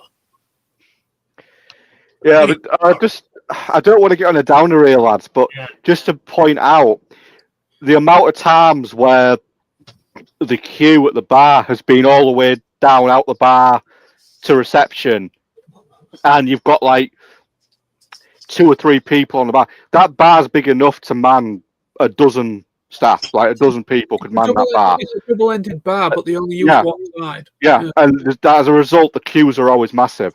Yeah. There is that. It's to be honest, I understand, that the Hilton where it's based, they work with TFN. They're in a good work relationship between TFN and the hotel. Hence why they are adamant to try and stay there as long as possible. I understand that. It's also very accessible for people flying in and traveling too. So. Yeah, I get all those points, but there is only, like I say, there is a lot of issues with that hotel. It's even though TFN brings in a lot of revenue each year for them, but yet they don't give us the respect as they would for say like the dancers, for instance, or anything else that goes in there. Yeah, they did give. Well, from what I understand, anyway, I don't know how true it is, but I one of the rumours was they were looking after the dancers before they were looking after us. Yeah, and that shouldn't be the case. It should be they should treat us all the same. Also, the dancers last year, I actually befriended one of the women that was there for it, and I spoke to her a couple of times outside when I was going for a vape and that. You get a phone number, John? You what? Did you get a phone number? No, unfortunately, she was with somebody, but she was with a friend or something. I don't know. But no, she was there for the one of the dancers for that, and she was generally intrigued about what we were there for and asking us questions and that. So we're just having a nice conversation between us all outside, and then she said something about them. Obviously, I think it was with, I can't remember now, there was somebody else out there with me at the time, and he mentioned about the prices of the bar, and then saying that we haven't, obviously last year I don't think we got any sort of discount from the bar at all, but apparently the dancers, I think they got something like 15% discount or something. So like there was only been charged something like £3 or something quid for a drink, for like a pint. They weren't paying full price for the whole thing. But yeah, they got given like 15% discount or something on the bar. Yeah. Which is like, so if we've ever had it, all we've ever had is like 10%. But they had like I mean, I'm not expecting that. It would be nice. No, it's a nice gesture that TFN tried to do it, but it's just like not every single bar member or staff member seem to actually know about it. Yeah, there is that as well. There's a lot of conflicting information. Yeah, because literally, right, I remember going to the bar for the same drink, getting a pint of Stella from the bar, and I got charged 3 different amounts from different people. I got charged £5 something. Then another person actually saw my badge and actually gave me the discount. And then a third time, I actually paid an extra £1 more for the pint. I paid like 3 different members of staff, and I got charged 3 different prices for the same drink. It's just ridiculous sometimes. Yeah. But let's move on with the comments then, and then we'll get talking about the toy announcements. Raven says, during the event, mind you, while I was trying to record the panels, it's on about the technical glitch. Lawrence says, do you remember TNT, the next mutation? Yes, unfortunately. Is that the live action series? Is that the one with Venus de Milo? Is that one? With a female turtle, yeah. Yeah. Yeah, I remember not watching it like every episode, but like a couple of episodes here and there when I was waiting for something else to come on. Yeah, it was not good. It's not crossed over with an episode of Power Rangers at some stage as well. Yeah, it was, yeah. Yeah, they actually crossed over with them, didn't they? Yeah, and I thought that was so sort of heavy-handed. It kind of, you want like a natural one. Yeah, it was weird. It was just like, hey, look, the Power Rangers. Hey, look, the Ninja Turtles. And it was like that's how it went down. I was like, right, okay. Next. Yeah. Was that in space? Yeah, Power Rangers in space. It's weird. I do love some of the crossovers, especially between the different Power Ranger shows, and you get the different teams fighting together. Yeah. I loved them as a kid. But then with that TMNT one, I was like, this is really weird. Yeah, this doesn't make any sense. Someone was smoking something on this one. All the things. Raymond says Beast Wars was called Animutants. Animutants here in Netherlands, Belgium and France. I'm still shuddering. Interesting. Animutants, it was called in Netherlands and Belgium and France. That's what Beast Wars was called. Interesting. Yeah. I didn't know that. Yeah, it's Biocombat as well, I think, in Canada. So I've got a Beast Wars box on there, and it's underneath where it says Beast Wars, it says Biocombat. Okay. Lawrence says, excluding Disney films and Transformers the movie is my favourite animated movie. Yeah? The Transformers the movie is fantastic.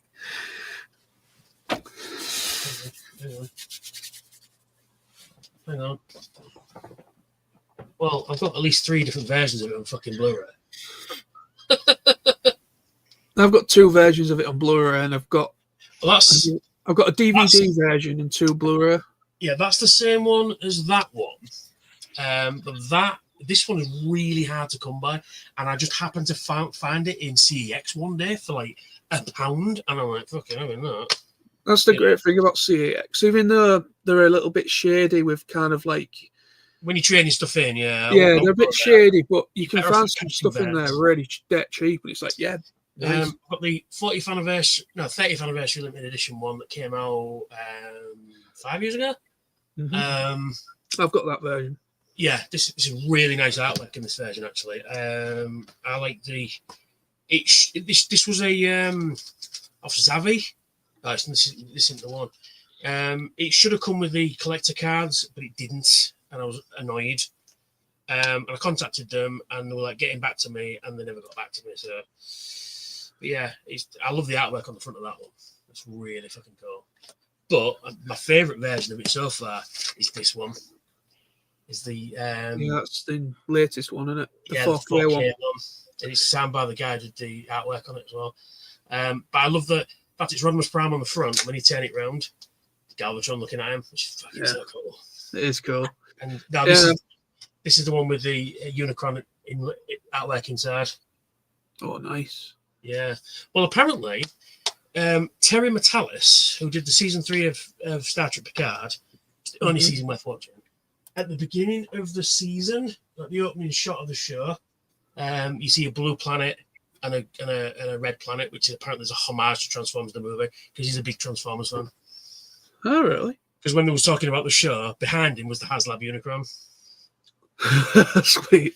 Yeah, and so as a homage to Transformers, when one of the ships is parked there, you see the two sort of stars, one blue, one red, which is a homage to Transformers the movie, which I thought was quite nice. It is cool. Adam says, guys, I might need to come on one of these in the future and talk about some Hilton points. Yes, please do. That'd be awesome if you did. So I don't have up-to-date info, but have previous experience. Nice. Yeah, it'd be cool to have you on sometime, even tonight. I think everyone has a Hilton story as well. I think everyone's got their own. I mean, obviously, there's ins and outs of it behind the scenes of what's going on, but it's just kind of like, there's a lot of unprofessionalism with that hotel, to be honest. Yeah, when it comes to like you said earlier about the bar, that bar is enough to have 5 people, 2 on each side, 1 to float. That's how it should be. That's how I'd run it, right? Because I mean, you can get quite a lot of people served, with 2 people behind the bar. Like each side, because it's double-sided, isn't it? It's like a centre bar. So you have two on each side, 1 to float, and the floating one just picks up anybody who's waiting there and there, as it should be. But there's only ever 1 fucking bloke on there, and the queues are far back as the eye can see, and it's just ridiculous. So go to the executive suite and just read the free booze from there. Yeah, that's the point. Or you can do it another way, and I won't say it on the stream, but watch one of my videos later on in the year. You'll get the idea. Raymond says, get the reconstructed version of Transformers the movie on DVD, especially the 2 middle pages of the booklet. Great guy who wrote that piece. I have that version somewhere as well. Hang on. This is all fucking DVDs and Blu-rays. I need a shelf for them. Yes, I have that version of it. Yeah. I can't find it. It's about somewhere, but I do have that version of it. Yeah. I think I've got 3 versions of it. I've got the Transformers the movie that came with the G1 box set that's in the cardboard sleeve. Oh yeah, I think that's the version actually. I think that is the version that they released for that as well. Yeah, I've got. Yeah, well, the one I know, it's called the Metronome version. Because the box set itself was released by Metronome and it came with Transformers the movie. And if you're gonna get any one at all, get the 4K one. It's that picture quality is just something else. Oh yeah. It is just something to behold. And I'm just going through my DVD. I've lost the fucking DVD. I don't know what that's like me. That's like me. Like, I fancy watching that. Oh shit, the disc is missing. Where the fuck's that gone? Well, I'm usually fastidious with my discs. They're all in the case, but I was using it for some the other night, and I put it down. I must have put it in another box somewhere. I'm not thinking. Anyway, sorry. Moving on. That's fine. We're caught up with the comments for the moment, so we can talk about the new toy releases. I think. Well, I've got a brief absence of chat. Yeah. Let's bring this in then. It's already there. So this is the HasLab website. Oh, I've backed it. So this is the new HasLab. HasLab. Where can I find new? Yeah, just go down there. There we go. Leo Kaiser. So yeah, this is the new backing, HasLab backing. So Transformers Legacy HasLab Leo Kaiser Combiner, which is really cool. Transformer, that's a nice little picky there. So there's one. So it comes with Leozak, Elbat. Hellbat, but obviously they can't call it Hell. Yeah, Hellbat. Skyhawk or Jayhawk, whatever you want to call that. Jauga or Jaguar, maybe. Kill Bison and Drill Horn. Yeah, So, one of the tier unlocks is Death Cobra. oh, sweet. Yeah, because in one of the episodes, I think it's Hellbat gets destroyed. I think it's Hellbat. I can't remember. I have to watch it. Anyway, one of them gets destroyed, and so they bring in another part of the team, which is Death Cobra. Oh, sweet. Yeah, which is a great name, Death Cobra. It's been a while since I've watched any of the Takara trilogy, so Yeah, I need to rewatch it all again. So I can't remember exactly what happened. Well, that's what it is. Do you know? I don't think I've watched them since I actually bought them back in the day. So I might have to rewatch them. But that is a nice figure. I would like to back this because I've got Deathsaurus and I've got Star Saber. I still don't have Deathsaurus. I've got Star Saber. I've got Omega Prime. But I'm just waiting for that to come. Sweet. So I paid for that last year, and I'm like annoyed because it's not turned up yet. You know. Mm-hmm. But apparently September I've heard. So. Sweet. So just in time, just after a TFN, so I can't get it signed by Nick Kaplan. So So yeah, it says Transformers Legacy HasLab Leo Kaiser Combiner. It is 300 of your earthy pounds, or English pounds, sterling, whatever you want to call it. So yeah, from the abyssal darkness of the Death Zone, the elite combat team known as the Chest Force emerged. yeah. Well, very cool. I think they're going to be. I think the sort of going to be deluxe size by the look of it, and I don't know for sure. I mean, it's a 10 centimeters, which is but the size of a deluxe. So each one's going to be the deluxe size. So still, that's going to be a fairly big combiner. I think it's probably going to be as big as Menasor. Yeah. Oh yeah, probably. You know, so he's going to be a big lad. I'm trying to find the other ones that was announced. You had it on the first page. If you go back to the first page. Yeah, there you go. There's the next two Constructicons. Oh yes, that's the new. Yep, Transformers the movie Constructicons that just got announced. There we go. Then we've got Heatwave and Skybite. We're just literally talking about Peter Spellos. Yeah, I will probably get this. I think. I will definitely get it. Looks cool as well. I mean, I've not been the biggest fan of Rescue Bots because it's not designed for me, you know. Yeah. But I can appreciate the show, and that figure looks great. Actually, the design looks fantastic, and I'll be having that. Tell you where about that. So there they are. So let's get a closer look then at Skybite. That is, I think I've got a Skybite somewhere. I don't know where he is right now. It should be. I don't have an RID one. I've got Cyber Shark from Beastars, which is what the mold originally was, and I've got the Thrilling 30, I think it is. But that's a really odd figure. The way it's designed, it's really odd. His chest sort of looks like that. You know, it's real weird. Yeah. But that's great. I want it. It does look a nice figure. And most importantly, look at the box. It's got plastic on it again. Look. Yeah, yeah. That is a nice figure. I'm definitely going to have to get one of them. Yeah, I will as well. I think these start coming out, I want to say second quarter, so sometime after May, I think they start popping up. Right. At least the first wave of Age of Primes, at least. Well, this is the Heatwave rescue bot that one we were just talking about. I mean, like I say, I'm massively into it. Obviously, this is obviously a repaint and retool of Legacy Prime Bulkhead, yeah. That's not a bad thing. It's quite a good mold, though. It is a good mold. And obviously, they've remolded the front slightly. But it works, though. That's what it does work. Yeah, it does work very much. But yeah, it's a nice mold. Not sure about the ladder. I think that'll stay in the box. But other than that, I think it looks great. It does look nice. I must admit. Yeah. Because they did a normal deluxe version of is it Chase? Not Chase. Yeah, Chase. Yeah. Is it Chase? Still don't have it yet. Come on, there we go. So this is the new Constructicons, Long Haul and Hook that just got announced as well. Studio series. So one thing about this is that why couldn't they just I don't like how long this one is. Long Haul is. I can understand it to a degree, but it's because of the stuff. If you look at it close, you can see where Long Haul ends. That's just the Devastator parts. Yeah.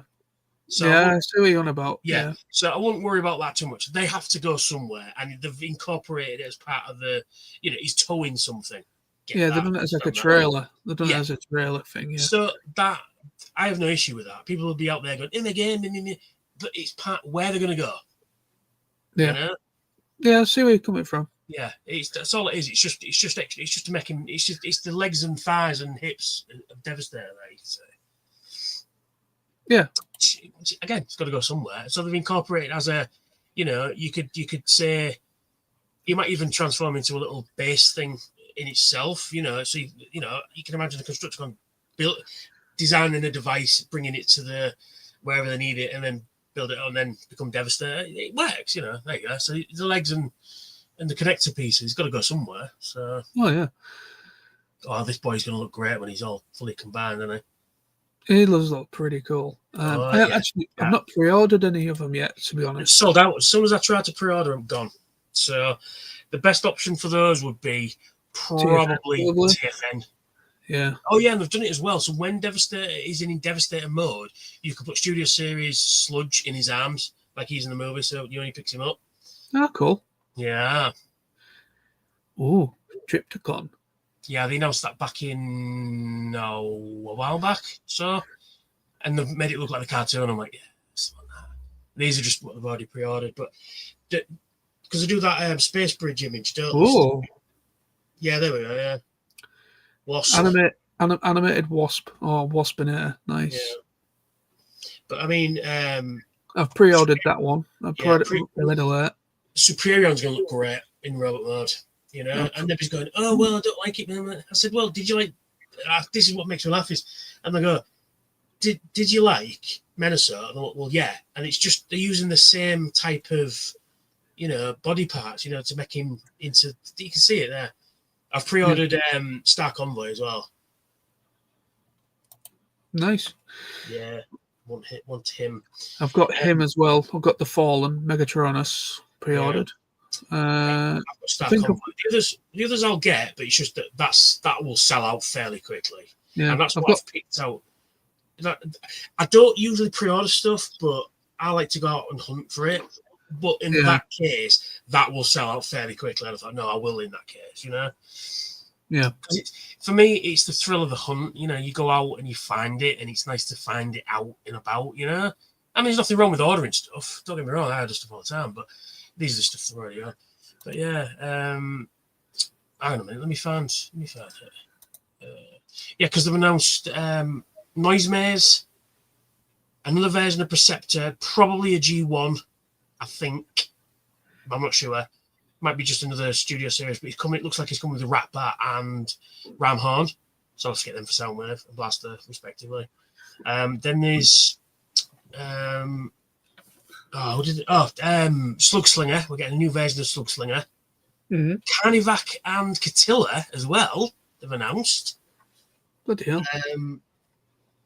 And there's a few others I can't remember off the top of my head, but yeah, I mean, it's like, and then people are saying, "Oh, Hasbro are going to stop doing figures." They won't. This is the thing. This is what I was talking about the other week.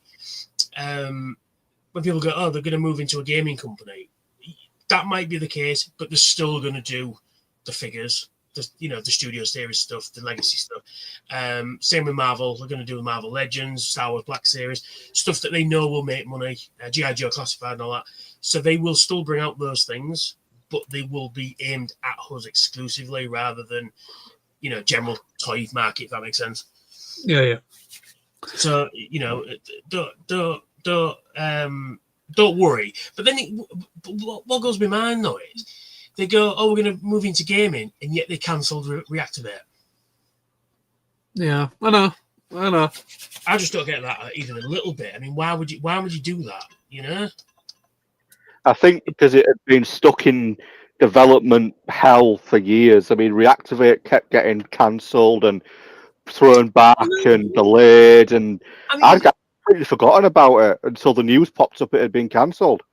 Well, funnily, I was just thinking about it that day. I thought, they haven't made an announcement for it yet. And then there it is. That's the announcement. So those Reactivate figures are going to be very hard to find. I don't have them yet either. So if you can find, my advice, if you see them at TFN going reasonably cheap, I would jump on them, because you won't see any more Reactivate figures ever, probably. Mm-hmm. I mean, they might do concept design gamer edition ones. It's possible, but I reckon we won't see any of those figures again. I mean, they are, from what I understand, they are getting repackaged individually, so on cards, but you won't get any more figures. That's what I'm saying. You won't see them again. All right. Let's get back. Right, Raymond says the Leo cards at TFNation. No contest. See you in August. It's not coming out till next year, but Yeah. But I ain't got me one from last year yet. Damn it. Long haul. Mm. And Raymond says there is something to be said about feeling the weight of a figure before you buy it. There is. I mean, people go, "Oh, just buy it online." It kind of right. I don't mind buying stuff online, but there's that thing of going out to specifically get that thing. And like you said, when you pick it up in your hand and you look at it and you go, "Oh, that's fucking brilliant! I'm gonna have this. This is mine. This is now mine." And that's what I miss about Toys R Us. You go in and that big fucking display up, and you go in and go, "Mine. This one, mine."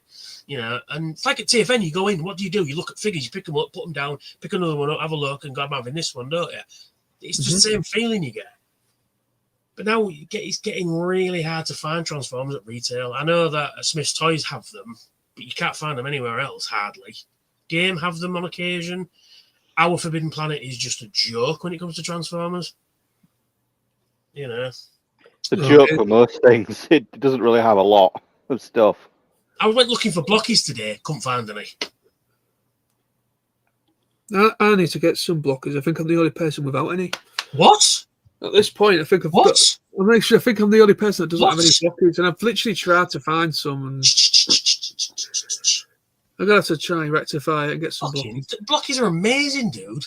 I mean, I can understand not getting them at TFN because they sold out very quickly. I never even got to the booth to even have a look at them before they've gone. I managed to get a couple of things, and that was it. And it was just like, because people were buying the whole cases of them, And I'm like, well, I can't do that because I can't get them on the bus. I just about managed getting me fucking Grand Max home, didn't I? And your dad had to play Tetris in your back of your dad's car to get it in. Funny that. But anyway, but my dad says to me, he goes, "What are you putting that?" And I went, yes. Yes. And she said, "Where's it going to live?" And I went, "Yes." And he went, "What?" I went, "Yes." I haven't got it for him yet. He's still in his box. I need to find a place for him. He's probably going to sit up there next to Black Zarak and Star Saber and Land Cross. I'm not flexing at all. I mean, I'll be destroyed by Toys R Us and Collect 75, but But it's nice to have. It's nice to know I've got a Black Zarak up there. It's nice. It is, yeah.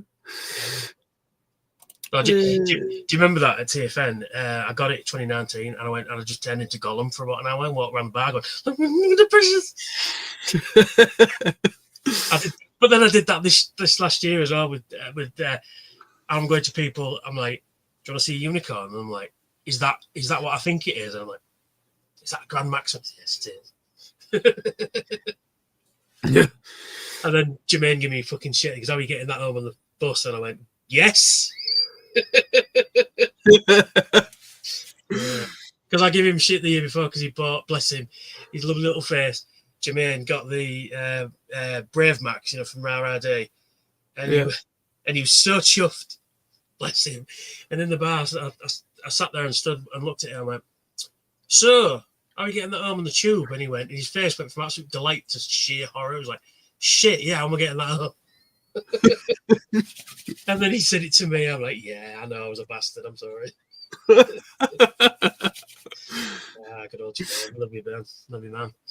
Sorry, I'm cough. Right, no, don't worry. Raymond, also the story behind getting a figure. I bought this at this convention. I run into this figure at the store.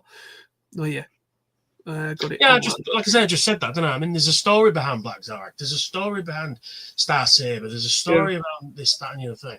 It's just unfortunately where we live, you can hardly find anything in the wild. And if you go to Smith's, it's the same old shit that you've already bought. You know what I mean? Yeah. They don't seem to replenish the stock. And Entertainer's a joke. Well, it is. I mean, I used to wear it, and it was this is how bad they are when it comes to toys. Entertainer, right? When War for Cybertron came out, right, we all knew it was coming out because being Transformers fans, we knew. And I rang up customer service on my day off, just as an off chance. I don't suppose you got a release date for these things. And the guy absolutely didn't know what I was talking about. Now, there's okay not knowing anything about Transformers, but you're a toy company that sell Transformers. Surely you would have a release date of when they're coming out. Yeah. If not, you just say, look, we haven't got a release date yet. You should be on the ball of what you're selling. Like I say, if you know nothing about toys, even a little bit, but you would have invoices and stuff like that saying it's released on this day, but he had no idea what I was talking about. It took him 10 minutes to realize what I was talking about at first. Oh, Transformers, we've got those in. And I'm like, yes, but these are War for Cybertron Siege figures, Subline, War for Cybertron Siege. He had no fucking clues, but I didn't say I worked there. I was just as a customer. And I wish I still worked there when they had Black Zarak, the legacy one, who is downstairs. For 70 quid. If I'd have had my discount, I'd have got him for 50. And at that price, I'd have bought as many as I could get my hands on, and then ask Nick Snowden to sell them for me.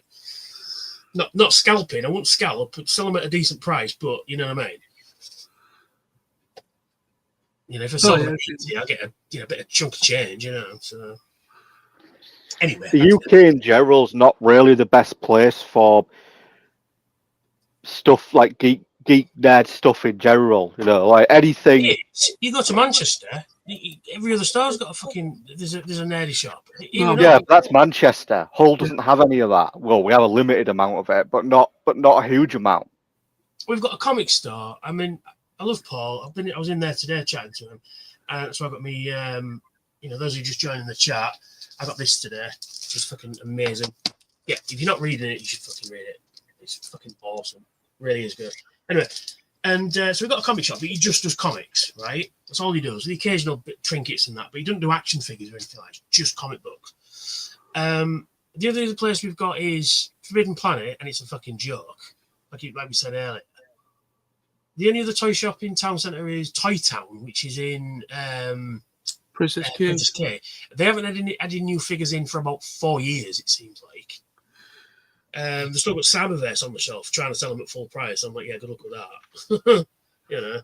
And then there's the Entertainer that, even when I was working there, Transformers were very few and far between. I mean, as soon as they came in, basically I took them home again, but there we are. But, and then that's it. There's Smiths, but it's the other side of town, and it's quite hard to get to.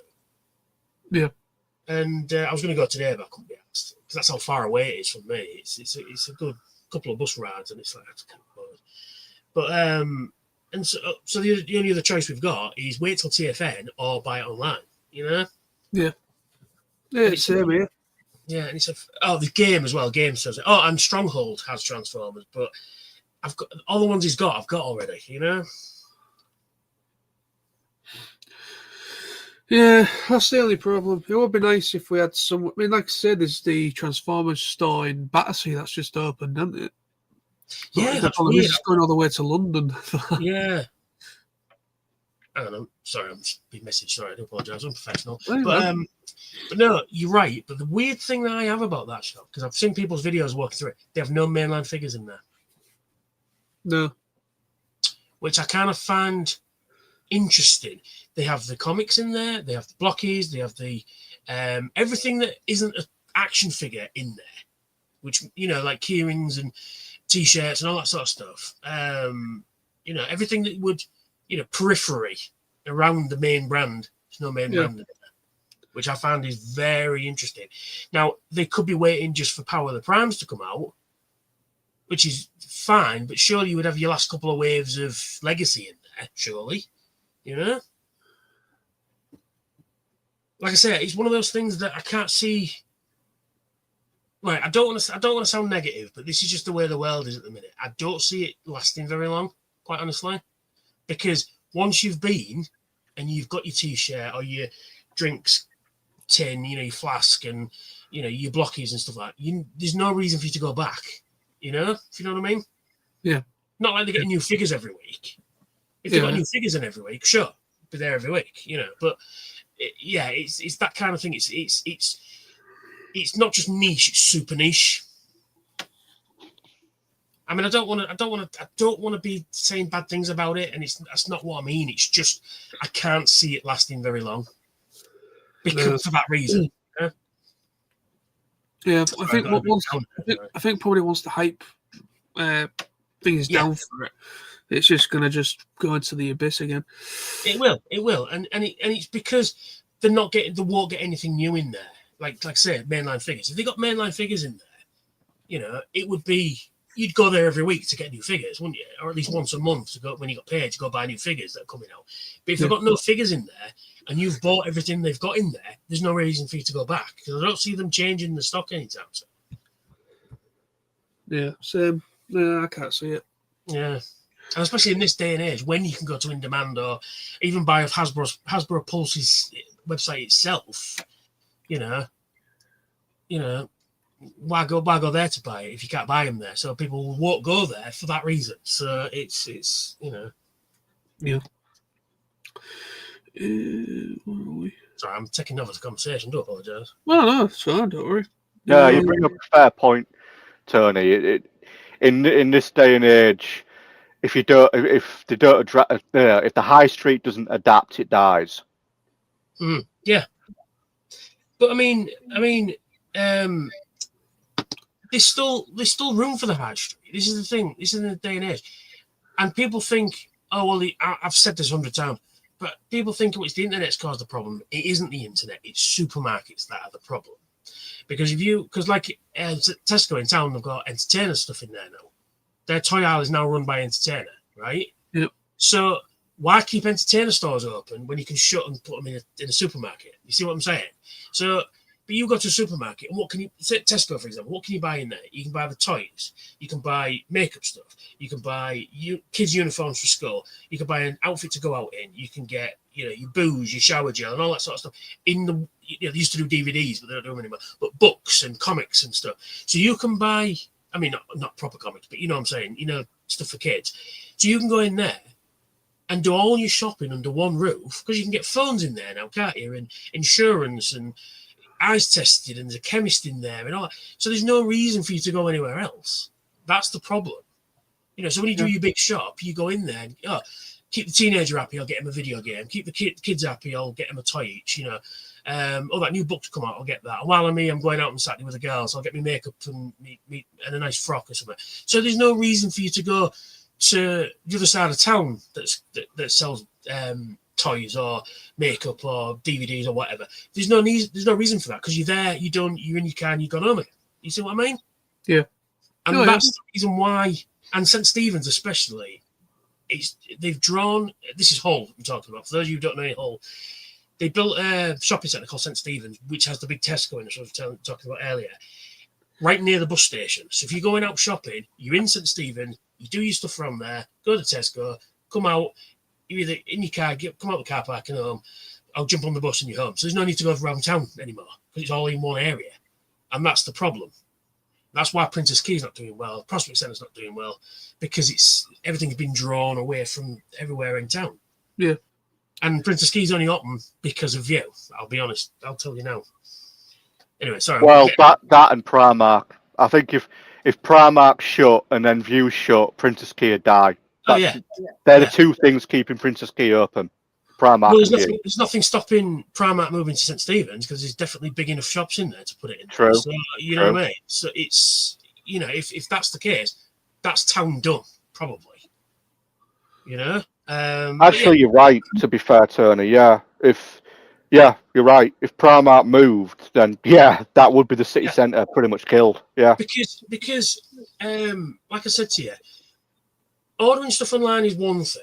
Like, for example, getting, you know, certain animes on DVD, for example. I know you two watch anime. I'm not that big a fan, but back in the day, to find anime in town was next to impossible, wasn't it? Oh, yeah, at one point, You have to go online and buy it. Stuff like that is what was online was already was primarily built on getting stuff that you can't get at retail.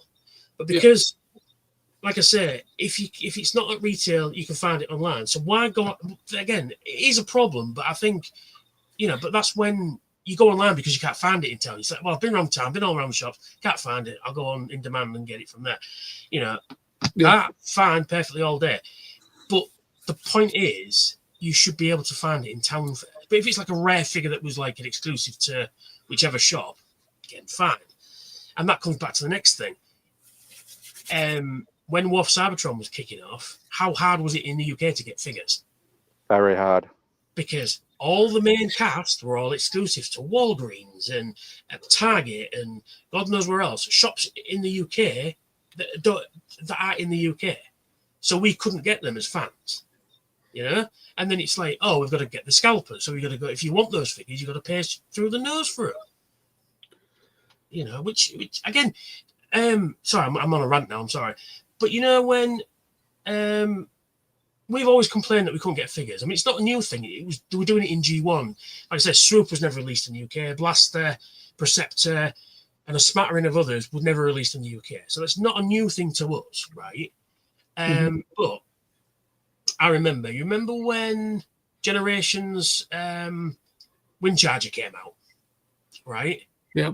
And we got it in the UK, but the Americans didn't. And they kicked off so much that Hasbro went, oh, terribly sorry, we'll release it in the US. Because I had people messaging me, going, can you pick one of these up for us? Yeah, no problem, right? And I ended up with fucking 5 of these things that I couldn't fucking get rid of, right? I just put them on eBay at the end of the day. But anyway, and then it was just like, you know, they got their way. But when we complain, all we get is, oh, just get it off Big Bad Toy Store or something. And it's like, well, okay then. So not only are we buying a figure that's now £50, you've got to add on top of that shipping from the US, which nowadays is fucking extortionate, right? So if a figure that's cost £50 is pushing £70, then if you're really, really, really lucky, you might get stung with import tax. So there's another fucking 15, 20 quid on top of it. So a figure that should be 50 quid is now pushing £100. You know what I mean? It's ridiculous. And then because like Scourge, Legacy Scourge were popping up in Ross, weren't they, for like $12, right? Which is about what? It's about 9 quid, 10 quid-ish, something like that. Roughly a tenner. About a tenner, yeah, we'll say a tenner. And I'm like, fucking hell, could somebody get me one of those? And yeah, somebody did manage to get me one. But with postage and everything, it cost me 50 fucking quid. I could have just gone down to fucking Smith's and got one. You know? But I've got it now, so I ain't bothered that I've got it. But the point is, though, it's like, well, I couldn't get it because it was sold out everywhere. Yeah. But the point is, if I'd have just been the right place, right time, I could have got one for the same price, is what I'm saying. Yeah. You know, sorry, I was on my fucking soapbox there. I do apologise. Oh, don't worry about it. No, I completely understand where you're coming from. It's just like the internet's one thing. It's, you know, it does have its uses and that, but there's nothing quite like being able to like go to the shops, you know, like in the wild, find that figure that you've really wanted, bring it home. There's like same with a film or a game, anything. You know, it's just that thing. By a movie, they released, when they first released this on DVD, right? I was so fucking excited. I'd pre-ordered it at HMV, right? And then I was ringing up, is it in yet? Is it in yet? Is it in yet? Is it in yet? It was that kind of attitude. And they got it in. And I rushed into town, right? And to get it. And I was so excited. But because I had it in my hand and I couldn't watch it yet because I had to wait to get home, there was that anticipation of getting it home and unwrapping it and putting it in the player and sitting down and, right, got some snacks and, and Transformers the movie. You know what I mean? Even though I could have watched it on VHS, but not the point, is it? But it's that anticipation of getting it, and then now you own it. There's still, you can't watch it there and then until you get home.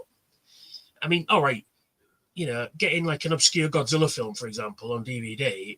You go to Japan and get it off a Japanese website, and you have to wait 2 weeks for it to come to your house. That's a different thing altogether because you couldn't go out and buy that from HMV. Yeah, that's what the internet was best at, was getting stuff you couldn't get in the UK. But now, like I said, during lockdown, people just got used to going Amazon. Oh yeah, in 2 days it's here. You know what I mean? Yeah. No, I see where you're coming from. Understand. Sorry, I'm in a right fucking mode. Don't worry.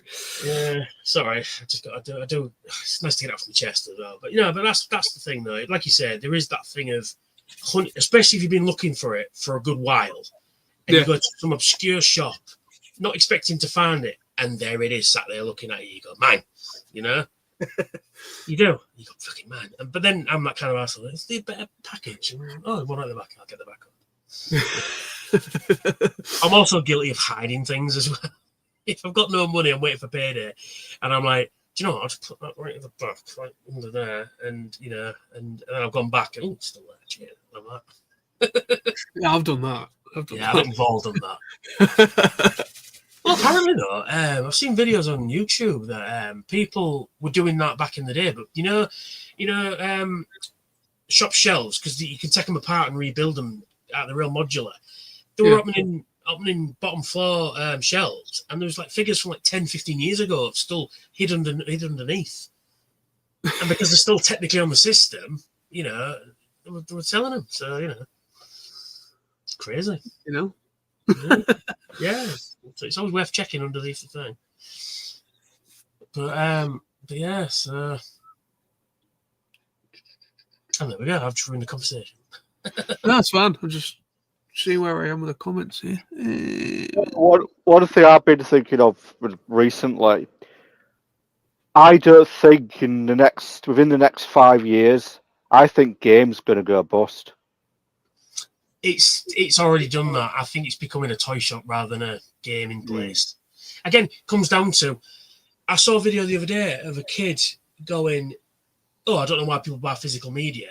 What's the point?" And I'm like, "Well, right, okay. This is the point of buying physical media, right? So you've got a console that is just that's no disc, right? So you download everything onto your system, right? There's two things wrong with that. One, you might not have enough memory to store everything, right? Two, if you're paying money for these things, I want the fucking physical thing in my hand, so I can say I paid money, it's here, right? There's that. Two, in 20 years' time, when the current gen PS5, Xbox One, Series X, or whatever they want to call it, is now 20 years old and now collecting, the online only ones, because they'll switch the servers off, you won't be able to play the games. They'll just be a brick you can't use, right? But if you've got the discs, you'll be able to charge the earth for them. I'll tell you now. There's one other thing, Tony. Big thing when it comes to physical media and digital media. So, with physical media, I own this. Yeah. If this was digital, all it would be was I had bought the license to watch it. Yeah. That's it, exactly. Physically, you own it. Also, if you're scrolling, I mean, there's nothing wrong with scrolling through Netflix and think, I'll just put, Father Ted on or whatever. You're watching it on there. They'll only have a license to show it for like a year or so, and then it goes away. So then you spend all that money each month going, "Oh, I can't watch Thingy," and I go, "Well, I can. It's right here. Look, I can watch it in tablet. I don't have that problem." Yeah. And plus, you don't get all the extras either. You know, you Yeah. don't get the commentaries, and I mean Disney Plus do that to an extent. I have noticed, but they don't put commentaries on and stuff, and behind the scenes stuff, and you know, so I love all that stuff, mate. I mean, it's not just like I'll watch the film. I'll put the disc 2 in and watch all the special features. You know, Yeah. Lord of the Rings, especially, is some of the best special features you'll ever see. You know, with them, you know, from CGI to, you know, the actors themselves to, you know, building sets. Then they do the whole special effects. You know, the force perspective stuff. Then building the models and that of the Minas Tirith and all that. Oh, it's fascinating to me. I love that sort of stuff. Because, you know, because people think when you watch a film and it's just the actors on the screen, but there's 1,000 other people involved. No, you're right. I mean, yeah, I've got that same box set of Lord of the Rings, and it actually took me a whole year to go through all of the You discs. should go through all of it because there's loads of Yeah. hidden stuff in there as well. Yeah, it took me a year. There's Yeah. that much stuff on those discs. I mean, I've got the Film what's lasts known as about 5 months, don't it? So. yeah, I've got what's known as the Middle Earth box set. Oh, So yeah, it's got all of it: Lord of the Rings, The Hobbit, all the extended editions, all the behind the scenes stuff. It took me a year to go through all of the discs, and there was so much stuff behind the scenes. Like there's personal videos that the cast did while they were just, you know, walking around the set and walking around New Zealand, and it's just really interesting. And again, you don't get that on digital. No, you don't. And you get stories of like the actors hanging out and stuff, and you know, and like when Viggo Mortensen he'd been cast, but I don't think he'd shot anything yet. And they went out to dinner, and he had his sword. He carried his sword around everywhere with him because that's what Aragorn would do. He would carry his sword everywhere he went. So he was in character, even though he was not on set. He'd take his sword with him, you know, because that's what that guy would do. He would be ready to, you know, fight at any moment. You know, it's that sort of stuff. And then like breaking his toe and the helmet, which is in the the very famous moment. Kicks the helmet, falls to his knees, screams, and it's like fantastic, Vigo, fantastic. Cheers. I'll get me a medic. I think I've broken something. Also, he nearly died as well. You know when Lex throws the knife at him and he blocks it with his sword? That's totally by accident as well. Yeah, he could have killed him, but he went, you know. But yeah, it's stuff like that, you know, like the bit in which I can't remember because they all blend together, but they're all good though. One of the Mission Impossibles where Tom Cruise when he gets the knife right to his eye, you know, and he's on some talk show. It might have been Jonathan Ross or something like that. And he's on about it, and he goes, "Oh yeah, we put it on a steel wire so that when he's up, you can move it around and stuff like that. And you can fight with it, and then when he pulls it taut, it can only go so far." And he's like, "Well, yeah, but if it's just 1 centimeter out, you know, you blind."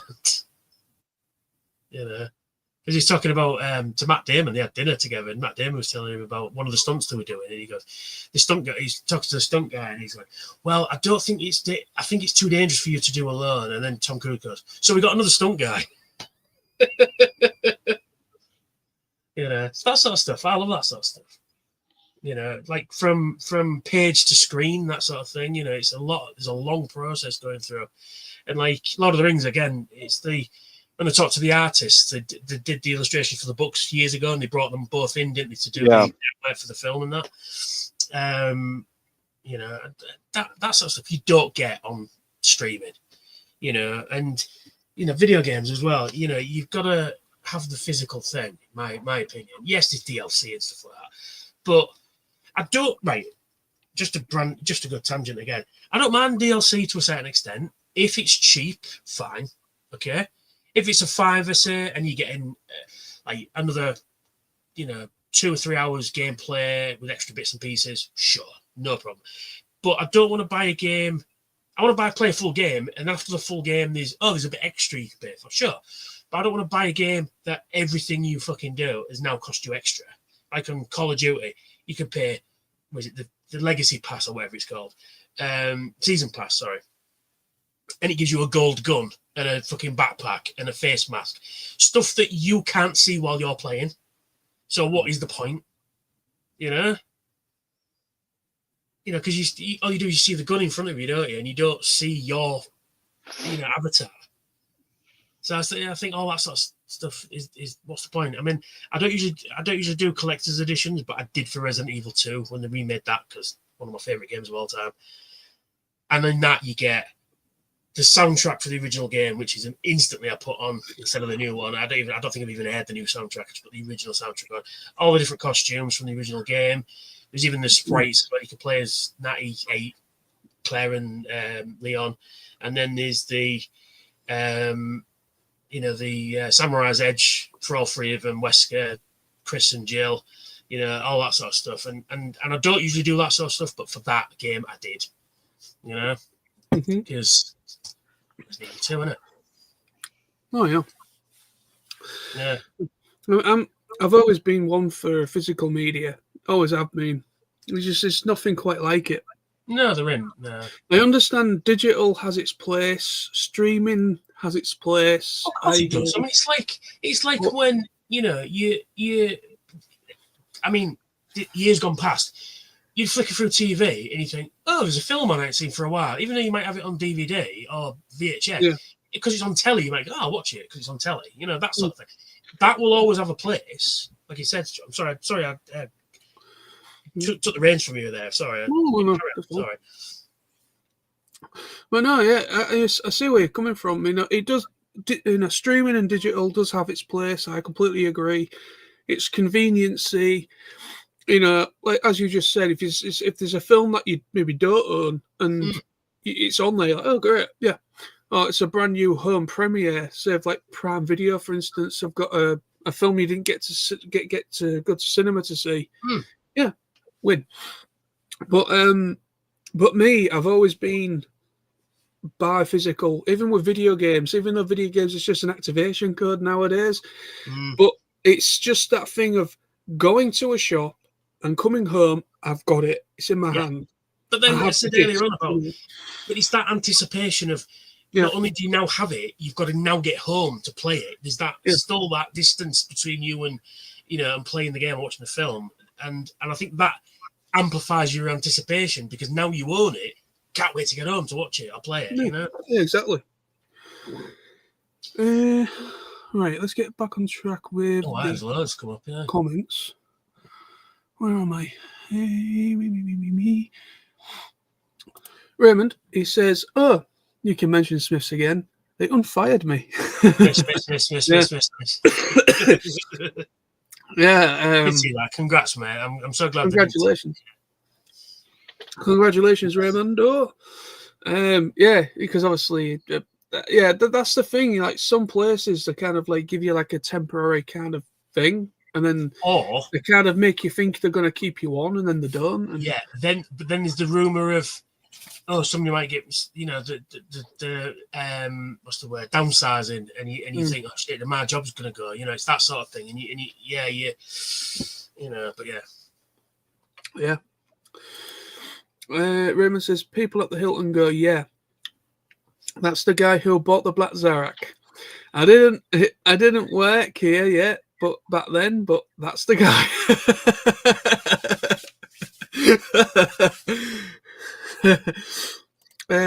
Adam's back saying the Battersea store is very different. I can explain at a future date. Please do. Okay. Please, Adam, if you're still watching, come to TFN in August because I don't know if I can get to the Manchester one, but I'd love to see you. I'd absolutely love even to. If you just come for a day, we'd like to see you. Yeah. Yeah, exactly. But essentially, it is a licensee showcase store. Yeah. Okay. Yeah, I can kind of see where it's coming from with that because it's kind of like, oh, look what we've got. We've got the RoboSend toys and robot figures, and we've got this, we've got that. It is kind of like showcasing all that stuff. But yeah. Adam Chandler, Optimus. Hello, I am new to the channel. Welcome, my friend. Raymond said, Adam buys the drinks for everyone. Yes. He'll be a very poor man after about 10 minutes. Adam says, yeah, come get them. I'm in Atlanta. Send them to us for free. Sorry, what? Raymond says, Adam, hey, if Tony knows that there is booze involved, he will hold you to that. Yeah, Correct. I can completely agree with that one. It's like when somebody opens a can, you know, like Peter Griffin that episode when they touched these thermostat, who touched it? I'm like, oh, beer. And it'd be like, beer. Adam says, I don't know who Tony is, but the next time y'all are here, I will buy. Yay! Awesome. You don't know who I am. I am me. Look, Soundwave SG-1. Subscribe to my channel. Raymond says, in the specials for the movie Delivery Man, there is a behind-the-scenes bit where Jack Rayner gets the call that he got cast for Transformers Age of Extinction. The reaction is priceless. Oh, cool. New superhero, Delivery Man. Bring your Amazon parcel in one day. Adam says, how about a cool Budweiser for us all? Yeah, that sounds good to me. Budweiser. Who remembers those adverts? Budweiser. Course. There's a Simpsons reference for you. Budweiser. Or the whole, hey man, what are you doing? Oh, nothing, just chilling, having a bud. What's that? Now you're dating yourself, John. Fuck me. I think, was it in 2001 that ad was on, I think? Oh, yeah, because something like that. They incorporated it into Scary Movie as well, didn't they? Yeah, because those movies, the first Scary Movie's all right, but it's just the fact that it's, hey, you remember this because it was out the same time as this summer, you know, and it's, you remember that film that's out at the same time as this one, you know, and it got to a point where I'm like, no, sorry, you just missed the point a bit. And it's sort of like, look at these other films that are out, you know, I will, thank you. The first two Scary Movies are my favourites. The first two of them. After two, they just go down the rails. They just crap. Yeah, then there's like superhero movie and epic movie and Meet the Spartans. That's terrible. The problem was that that was sort of the time where everybody was trying to cash in on the spoof movie. And as a result, for several years, you just had a decline in the spoof films that predominantly got worse and worse and worse to the point where you were looking at low-budget crap that nobody was interested in. You know, I mean, the pinnacle of spoof movies, there's only three. Airplane. Yes. Spaceballs. Yes. And Naked Gun. Yes. Right? Those three are the only ones that work really well. So Airplane 2 is just as good as the first ones. I'm branching them into the same bracket. But Spaceballs and Spaceballs, just to think it. Tim Russ, Tuvok from Star Trek Voyager in that movie, he's the one with the afro pick in the desert and goes, we ain't found shit. Because he does a video and he's like, I've been acting for 35 years. I've got 118 credits on IMDb. I was on Star Trek Voyager for 7 years, and all I remembered for is, you ain't found shit. And he's literally just combing a little bit of... Yeah, he's got a fucking bits of afro pick, which is even more funny. I love that for all the We ain't found shit. Love that movie, it's so good. I wish they'd done a second one. Yeah, it is so good. Are they apparently there is a second one in the works, isn't there? Yeah, is it Josh Gad who's doing it? I don't think it'll work because, some of the cast is still alive, but obviously one of them isn't. John Candy. But it's too far removed from the first one, right? Because unless you're a huge Star Wars fan, you're probably not going to know what Spaceballs is. One, exactly. Yeah. Two.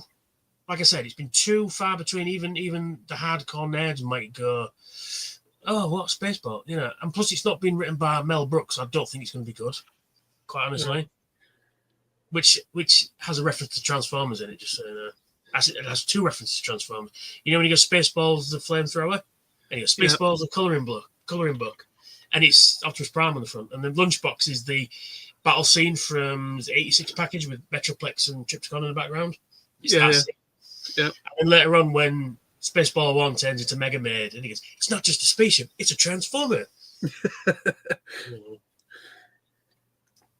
I love Spaceballs. It's a great film. It is a fantastic film. It's just all the one-liners, and also they got that guy from Police Academy, didn't they? Yeah. Doing all the sound effects. Oh, what's the scene? Before we fight, Lodestar, there is something you must know about me. I am your father's brother's cousin's uncle's best friend's roommate. Something like that. Yeah. What does that mean? It means we are not related in any way.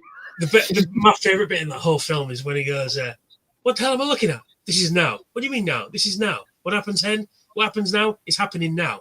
What happened to then? We missed it. When? Just now. This is now. When will now? When will then be now? Soon. Soon. When? Soon, sir. Are we there? No. One of my favourite bits in the whole film. What the hell am I looking at? And he goes, "Fire a few warning shots across her bow," and he's like that. And then he goes, "I said across her nose, not up it." And he goes, "I'm sorry, sir, I'm having trouble." And he goes, "Who's that?" And he goes, "That's an asshole, sir." He goes, "What? That's his name. It is a asshole." How many assholes Major asshole, sir. How many assholes have we got? And the old little crew goes, "Sir." I'm surrounded by There's assholes. only one man who would dare blow me the raspberry. Lone And Star. the camera goes, "See him over there. So fucking stupid." And he goes, "We're going to light speed too slow. We're going to go all the way to ludicrous speed." And then you see the indicator, light speed, ridiculous speed, then ludicrous speed starts flashing. Oh, it's fucking stupid. I'm going to put it on after we've done this. It's so funny. Yeah. It's so good. Yeah. Where the space balls. Watch out. Sorry, we're talking about movies now. Sorry. No, it's fine to talk about whatever, but yeah, I love the Naked Gun films as well. It's just Yeah. oh, When the fucking police sirens go in and it's like and it cuts to different films in front of it, even one of them Star Wars, and you see X-Wings and that flying over. It's so stupid. oh, I just love it. Yeah. I think we've still got some super chats, I think. Yeah, we do. So, where are we? Adam says, just to clarify, only one Adam is buying you all drinks. It's not a blanket contract for all with that name. Well, we'll see. Hopefully, if we see what TFN in August, we'll hold you to it. Shall see. Adam says, what Transformer that has not been in a live-action movie yet would you all like to see in the next film? If they do RC. They've done I want to see RC. Like, we're properly. RC twins, that's three of them. Yeah, even though supposed okay, we've seen a sort of very briefly G1 style in. Wait, no, she was in Rise of the Beasts. Yeah, she was in the Rise of the Beast. Yeah, at the start of the film. She's in the whole film. She's in the whole film, mate. You're thinking of Bumblebee. She's at the beginning of Bumblebee, but in Rise of the Beast, she's in the whole film. So whilst I've only seen Raz the Beast once, can't actually remember much of it. She was the motorbike. Yeah.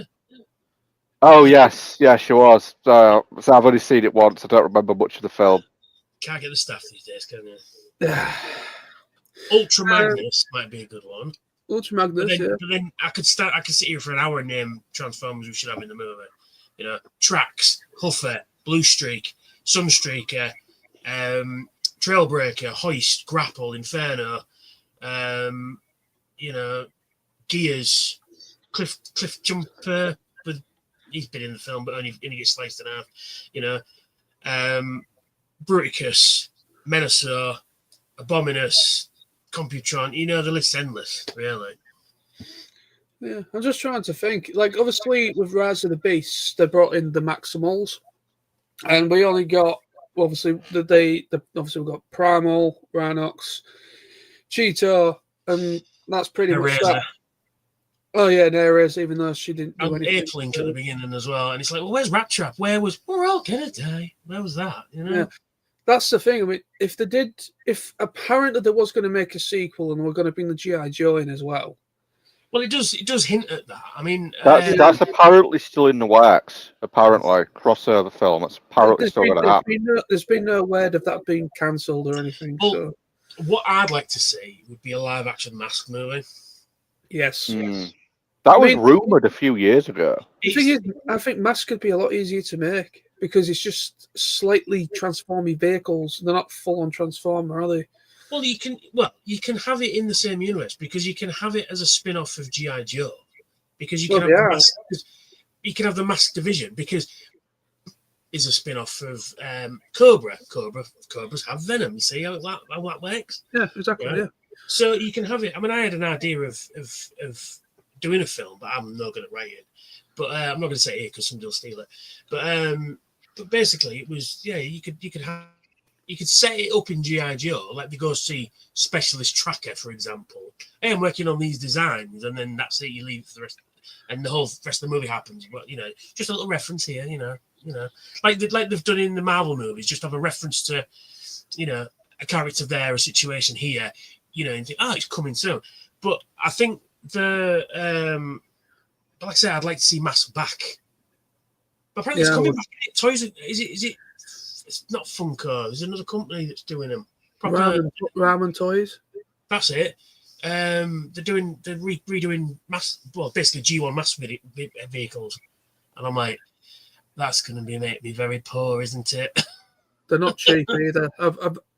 I've checked out the one that's based on Map Tracker, and now I can only find them. No, I know what you mean. No, Gullwing, isn't it? The sort of third party ones. But no, there's a company that's actually doing proper Mask figures. Oh, right, cool. Yeah. No, where did I see it? Somewhere. I think it's something. It's not Super 7. That's it. That's who's doing it. I think Super 7. Yeah. Yeah. Oh, nice. Because they did a lot of the Master of the Universe stuff, didn't they, as well? So if they can do them really good, these should be really good figures. I doubt it'll ever happen because even though I know that there's been an attempt, at least 2 attempts that I know of in the last few years to get this film made, but I don't think it'll ever happen. There's been some attempts to try and get a Farscape film made. No, it won't happen, not now. Because basically, back in the day, it was because it was cancelled, right? And it ended on a cliffhanger, and it got cancelled, and that's why the Peacekeeper Wars happened. But it was, I think, if I'm going back, this is going back, and I've had a drink since then. I think it was partially crowdfunded. I could be wrong.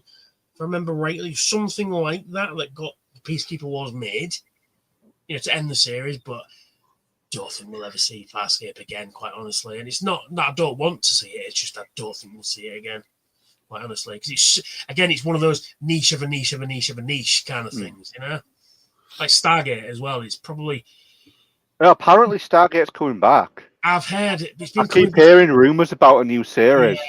I personally, I don't see it, quite honestly, at this point.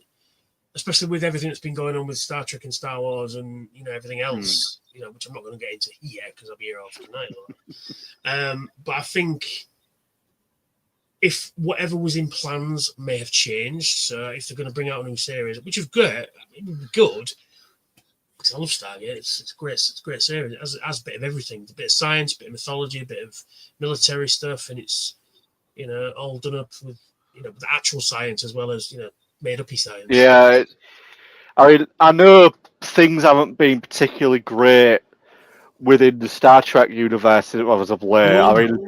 As far as I'm aware, the only thing that's done really well was season 3 of Picard. Yeah. Discovery, I only watched the first 2 seasons. I hated it. I got to season 3 and I just went, "This is garbage." And I know there's a film, Section 31, that's just come out. But I don't know if that's any good. I got 17 minutes into it and I had to turn it off because it was just fucking driving me mad. and it was awful, absolutely awful. It's like you've taken one of the best elements from Deep Space Nine. It was only in 3 episodes, And in that episode, there's a line where he says, you know, we are prepared to do the things that Starfleet isn't prepared to do, and it's part of the Federation Charter and all this kind of stuff. And it's because nobody knew about Section 31, not a fucking soul, until they appeared in Deep Space Nine, right? So you got Sloan appears, and he appears to be internal affairs, which we've never seen before either in Starfleet. And then, you know, it's the kind of thing of like, if you were contacted by a Section 31 agent and you contacted your captain or your superior officer and said, look, this has happened, they'd look into it and that's it. You'd never hear it again because because Luther Sloan says there is no base, there are no corridors, there is just operatives. Because they're even more, I mean, you look how secretive the Obsidian Order are and the Tal Shiar is, but everybody knows about the Obsidian Order and the Tal Shiar. Nobody knew about Section 31. You know, apart from a select few. And it was one of those things that if you did know, it would be buried. They would turn up and go, yeah, shut your fucking mouth, you know, that kind of thing. You know, but they treat it like it's some kind of fucking, you know, Mission Impossible type thing. And it's nothing like that, you know? And it's just like you've missed the fucking. Did you not see the episode? Oh, sorry, they appear again in Enterprise as well. Again, it's that thing of, nobody knows they exist, but they do. It's kind of like, you know, conspiracy theory level almost. Yeah, because I know in Discovery, from what I've heard, they sort of turn it into this thing that for some strange reason everybody knows about Section 31 now. Yeah, and they've got They're meant to be a secret covert organisation, but everybody knows about them. Badges and everything like that. It's ridiculous. It's like, did you not see the fucking show? You know? Did you not see it? Oh, do you know? It's just... Anyway, just to segue just slightly from that, because of the Section 31 not doing very well, Kurtzman Trek may have been finished, maybe finished for good. Because I can't believe I'm even saying this, but Paramount is being bought by Sky. Is it Skydance Theatre Pictures? Skydance Entertainment. Yeah. So, and they have not renewed his contract. From rumor has it. So, yeah, I think, you know, the time of Kurtzman Trek, the time of, you know, everybody crying for no reason, and, you know, done. Good. Because Terry Matalis was fired because Star Trek Picard Season 3 was everything what we wanted as fans, you know, and it was good. You know, it was actually, well, I won't say it was the best written stuff, but it was so much more watchable than the rest of it. And what happens at the end of the fucking season? Just spoilers. You know, what happens? No, this bad boy comes back. Well, yeah, they bring back the day, the Enterprise Day, yeah. Enterprise Day. And it was like when you see it, and then they all walk onto the bridge, and they're walking around going, oh, isn't it brilliant? This is fantastic. Blah, blah, blah, blah, this, that, and the other thing. You know, and of course, there's the odd ones. Why didn't you look like the bridge from Generations? Well, it's like buying a car and you putting it as you remember it as a kid, even though it's like you know, that's what you do. You recreate it like you remember it best. But it was the moment for me when Picard goes computer, and the computer fucking spoke, and I went, now the band is back together. Not just the crew, but the ship as well, you know? Because they seem to forget in these new shows that the ship is as much a character as Jean-Luc Picard is, or Data, or Worf, or Troy, or anybody else. The ship is a character in the show as well.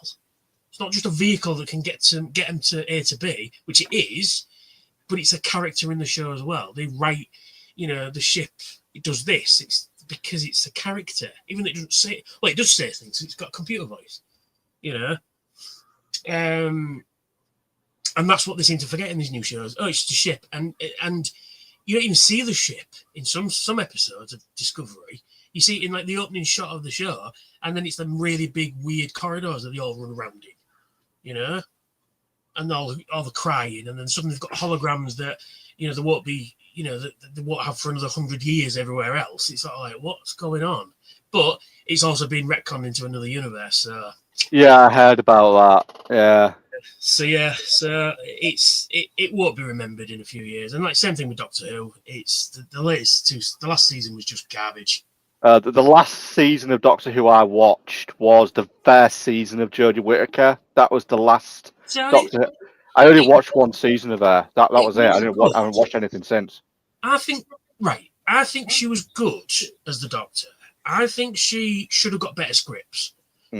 Quite honestly, if she'd have got better things to do, like Capaldi, the reason why Capaldi left is because he weren't getting good scripts. Now there was some good episodes mixed in there. Oh yeah, some really good episodes of Capaldi.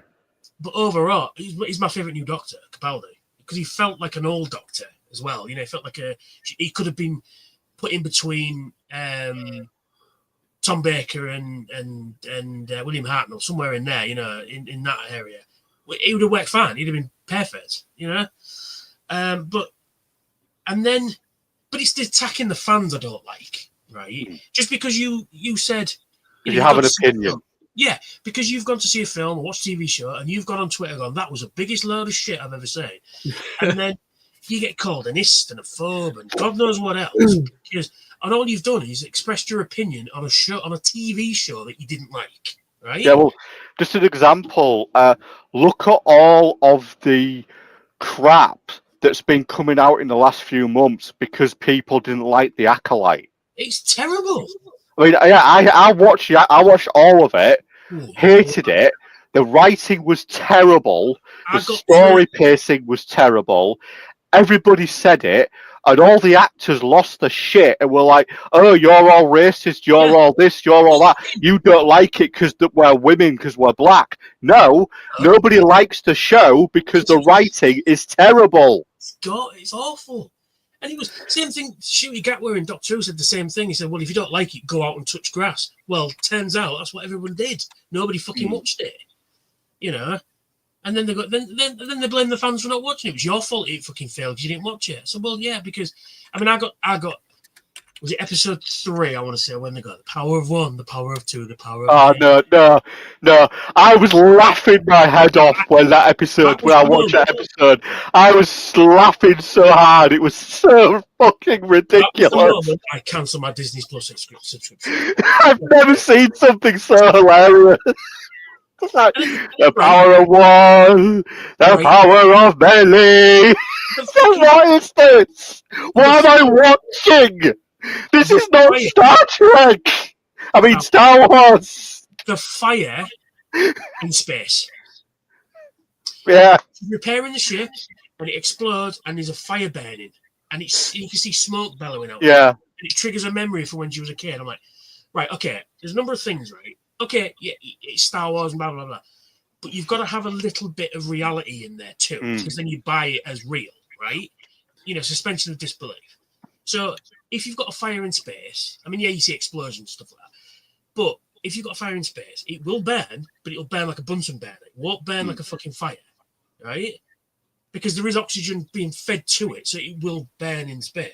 But it won't be a fire like it is on Earth, like on a fucking campfire, you know, with bellowing smoke. It just wouldn't happen like that. Anyway. Yeah, I also love the fact that in The Acolyte they try and sort of redesign what the Force is, and it just made no sense. And then you had the whole weird subplot with the Jedi being evil because they kill someone who turns into a weird Force demon thing and tried to attack someone, and then like the plot just made no sense. Like when it was first announced, they advertised it as being a mystery, like somebody's killing Jedi. That was solved in episode 1. Then after that, it's like, what is this series about? Right. What was it? You know? They go, it's very hard to kill a Jedi, and then she fucking kills one almost instantly. And it's Carrie-Anne Moss from The Matrix as well. Yeah. And you think you've probably paid a lot of money to get this actress in. Yeah, and she's in it for 15 minutes. And then the only decent actor in that whole show was fucking Master Squid Game, right? And he was right. So I got more fun watching other people rip the fucking piss out of it. Do you guys watch Desperate at all? No. Sorry. Do you watch a guy called Desperate? No. Oh, he should. He does some really good stuff. And he was ripping fucking into it. And Mr. H as well. Mr. H reviews. Ned Roddick and stuff like that, and the Critical Drinker, and I'm just fucking, this is hilarious. I'm having more fun watching them take the piss out of it than I should be having out the show, you know. And then they're all going, no, we want a season 2 because we want to see how fucking bad it can get. But you know, But it's like Rings of Power. I don't know if anyone's watched that. No. I hate Rings of Power. It so is fucking Lord of the Rings. It is as far away from Lord of the Rings as you can get. Yeah. Like not only is the lore wrong, the maps are all wrong, the stories are just terribly written. And the fact that they've greenlit this for full 5 seasons and nobody likes it, plus the viewing figures drop. Like season 2, I think the viewing figures were something like 60% lower than what it was for season 1. Yeah. And they're going to go ahead with season 3. Nobody's watching it. Well, because I think what happens now is they get commissioned for 2 seasons already automatically. So they will get, well, not in the Acolyte's case, unfortunately, but for the most part, I think, because I think that got commissioned for at least 2 seasons before they started filming it. And that's same with Doctor Who as well. The film the 2nd season, and you know, well, sorry, season 16 as it should be. But yeah, it's. I mean, I said a while back that BBC should stop making Doctor Who, but it's like then the Jodie Whittaker stuff. Like I said, there was some bits I liked about that, and then it was, you know, then they fucking changed the Farmer's Child, whatever the hell that was supposed to be about. Okay, I was like, wait, what? And I'm like, this is just bullshit. The Master's telling it. That's all. That's what I headcanoned it. He's lying to her. That's what the Master does. Anyway, so, and then we get the rumor of, firstly, David Tennant's coming back. It's like, oh, great, fucking great. That's what this show needs right now, is a boost in the arm, and David Tennant is the Doctor to do that, I thought. And then Russell T's coming back. It's like, great, back to how it was back when it started. I mean, Russell T didn't exactly want. Not every episode was a winner, but there were more good ones than there were bad ones, right? And then this season, whatever the fuck he was writing, I'm like, what is this shit? What is this shit? I got to Space Babies, and I went, you fucking joking, Space Babies. Gone. Yeah, I watched a lot of reviews on Space Babies. People ripped it apart. I was just not. I'm like, you fuck it. Right, so of all of Doctor Who, you could have had Cybermen, Daleks, you know, Axons, Zygons, I'm trying to think, Sontarans, Rutans, you know, or even a new alien race, something bad, nasty. No, you've got talking babies.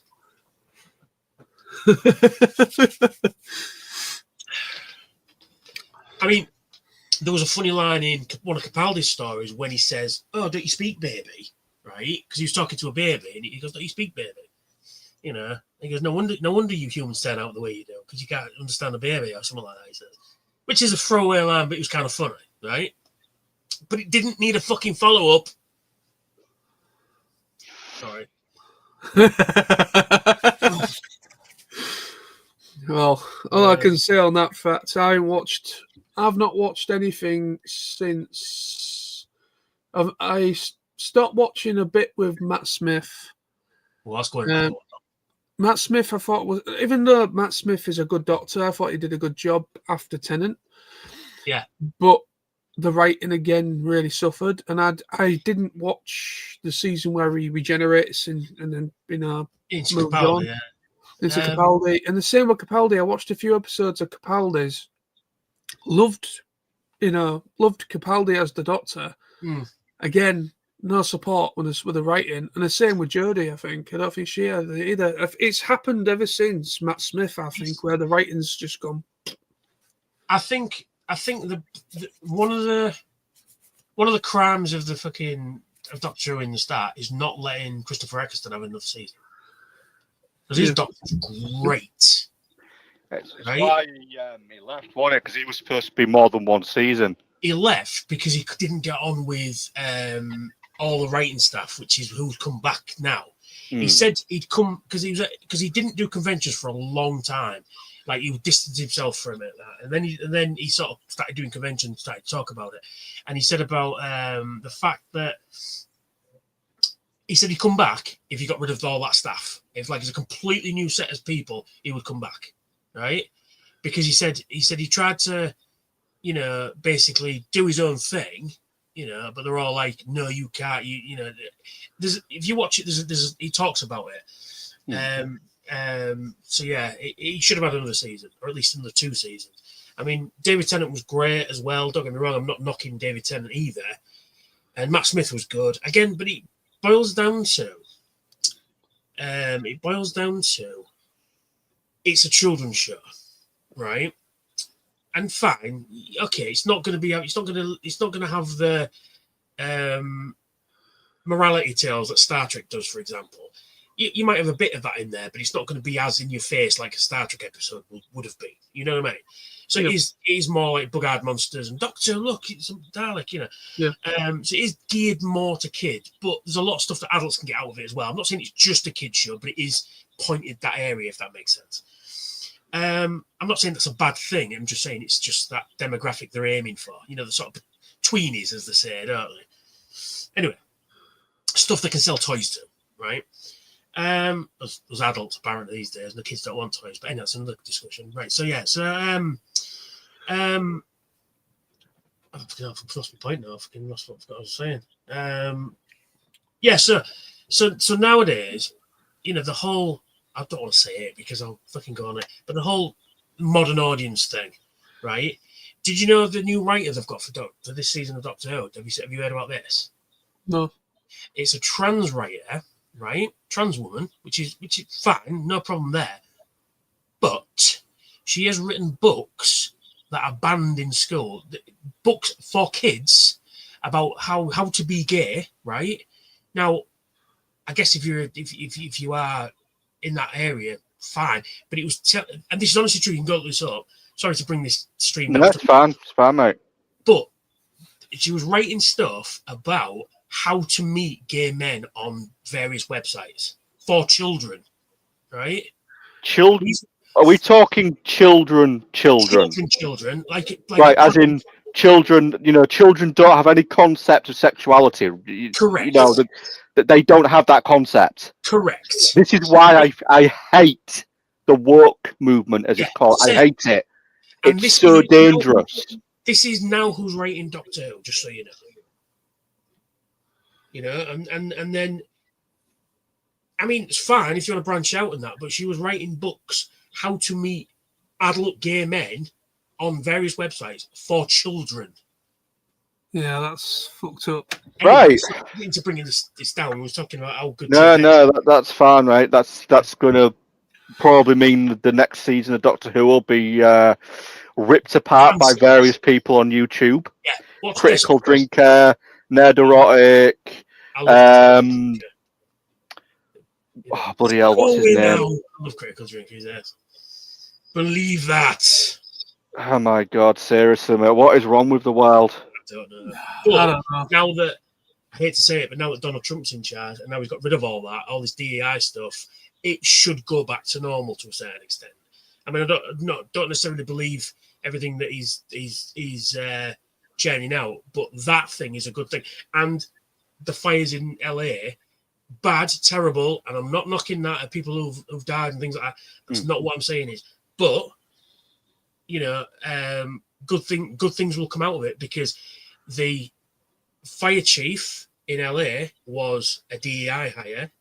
A lot of the firefighters were DEI hires, and I'll be honest, I don't care who rescues me as long as they are professional.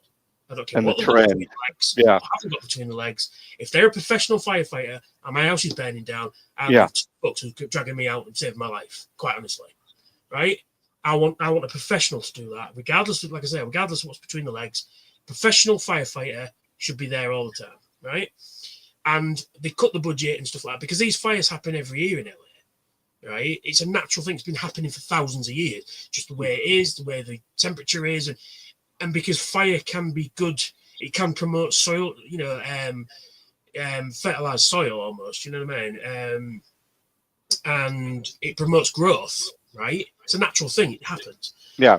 Because they didn't have enough water and they didn't have this, that, and the other thing, and all this DI hire. That's what caused the fire. That's why they were so bad, you know. But it's all sorted now anyway. Apparently, it's all been contained. But no, I mean, like I say, this is no disrespect to anybody who's lost the property, lost their family members or anything like that. And my heart goes out to you guys. It's not your fault. But I think some good has come out of this as well. So now they'll get professional firefighters coming in, you know, and this whole DEI thing is gone. You know, I want people to get there on their own merits, not because, you know, again, what's between the legs or what skin color they are. You know, that's irrelevant. If you've got the qualifications for that job. Yeah. No, I completely agree with you, mate. I mean, the problem is, I mean, I don't want to get off on a tangent here, but with this whole DEI thing that's been going on the last couple of years, like just as an example, I was reading about a company in the UK, and there were a bloke, basically the whistleblower came forward and has basically said that for the last 2 or 3 years, this company has hired practically nobody because due to DEI diversity targets and everything, they were only willing to hire non-white people. And as a result, their intake of new employees practically dropped to zero. And anybody that they brought in, most of the time they weren't qualified to do the job. They were just brought in because, you know, X, Y, and Z. And that's the danger of it. Yeah, this is why the rating on most of these shows, what we're talking about, Star Trek, Star Wars, has been not good because they've got people that have never seen Star Trek, let alone, you know, are a fan of it or anything. Now, there's nothing wrong with not having a fan who knows nothing about your product to do a show. I mean, the prime example of that is Nicholas Meyer in Star Trek II: The Wrath of Khan, right? Never saw Star Trek, never thought it was interesting, and they hired him because he was a good director. Right, we need you to do this film, and he's like, "Well, I don't get it." So what he did was, as a director, sat down and watched every episode of the show. I mean, back then it was only the original series and the motion picture was available, so he watched everything that he could, read a couple of the books and that, and decided, right, I like this character Khan, we're going to make him the villain, and we wrote a couple of scripts and stuff like that, and he made it what it was, right, and it made him a bit of a fan. He's not like the biggest fan still, but he'll watch Star Trek if it's on, apparently. But that's the kind of person you want, who's like, look, I don't know anything about it, but what I will do though is I could do some research. Like you'll see it now, it's like, oh yeah, we're doing this Batman series or whatever, and we've never read a Batman comic, so we don't know anything. We can do our own thing. And then, but if you're doing that, why not look at things that have come before you? You know? Yeah, of course. That. For example, if I was hired to do, I don't know, Bleach film, for example, live action Bleach film, know nothing about the show, I know it exists, I know little bits about it, I would go read as much manga as I could, watch the show as much as I could, and go, right, I like this, I don't like that, get rid of this. But I pick all the best bits, and some bits I don't like would probably, some fans would like that, I'll probably put that in, but I'd work around it to a point where I will make the best film I could based on the information that I have, you know? Mm-hmm. It took a few weeks to get through. I mean, it must be like 1 million episodes or something like that, isn't they? Like yeah. The other side of the coin is, I know what you mean. I mean, I've never watched the anime, but apparently the show is just like the anime, just as good, just as written, you know, and it looks like the fucking cartoon, right?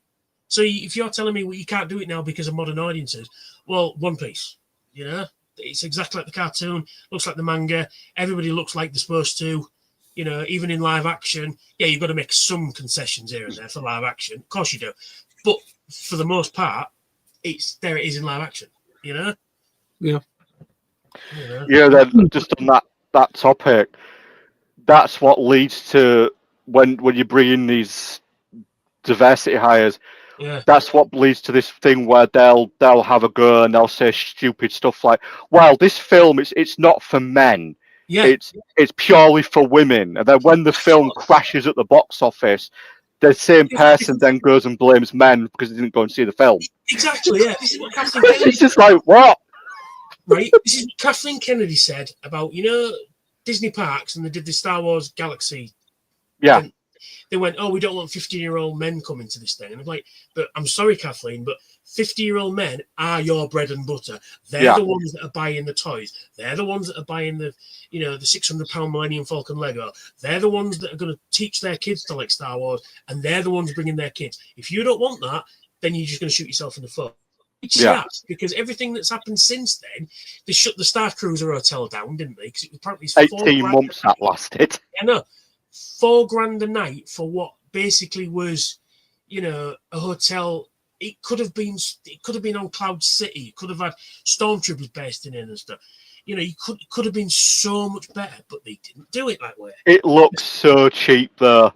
It did. A lot of the footage I've seen of people that stayed there, it just looked ridiculously cheap. I mean, you already got 2 nights. As you say, it was $4,000 per person, I believe. Yeah, per person, It just looked so cheap. Like the lightsaber trading, all it was a cheap, really cheap looking lightsaber, and you just stood there and blocked lasers that came out the wall. Yeah. Like, what? You paid $4,000 for that?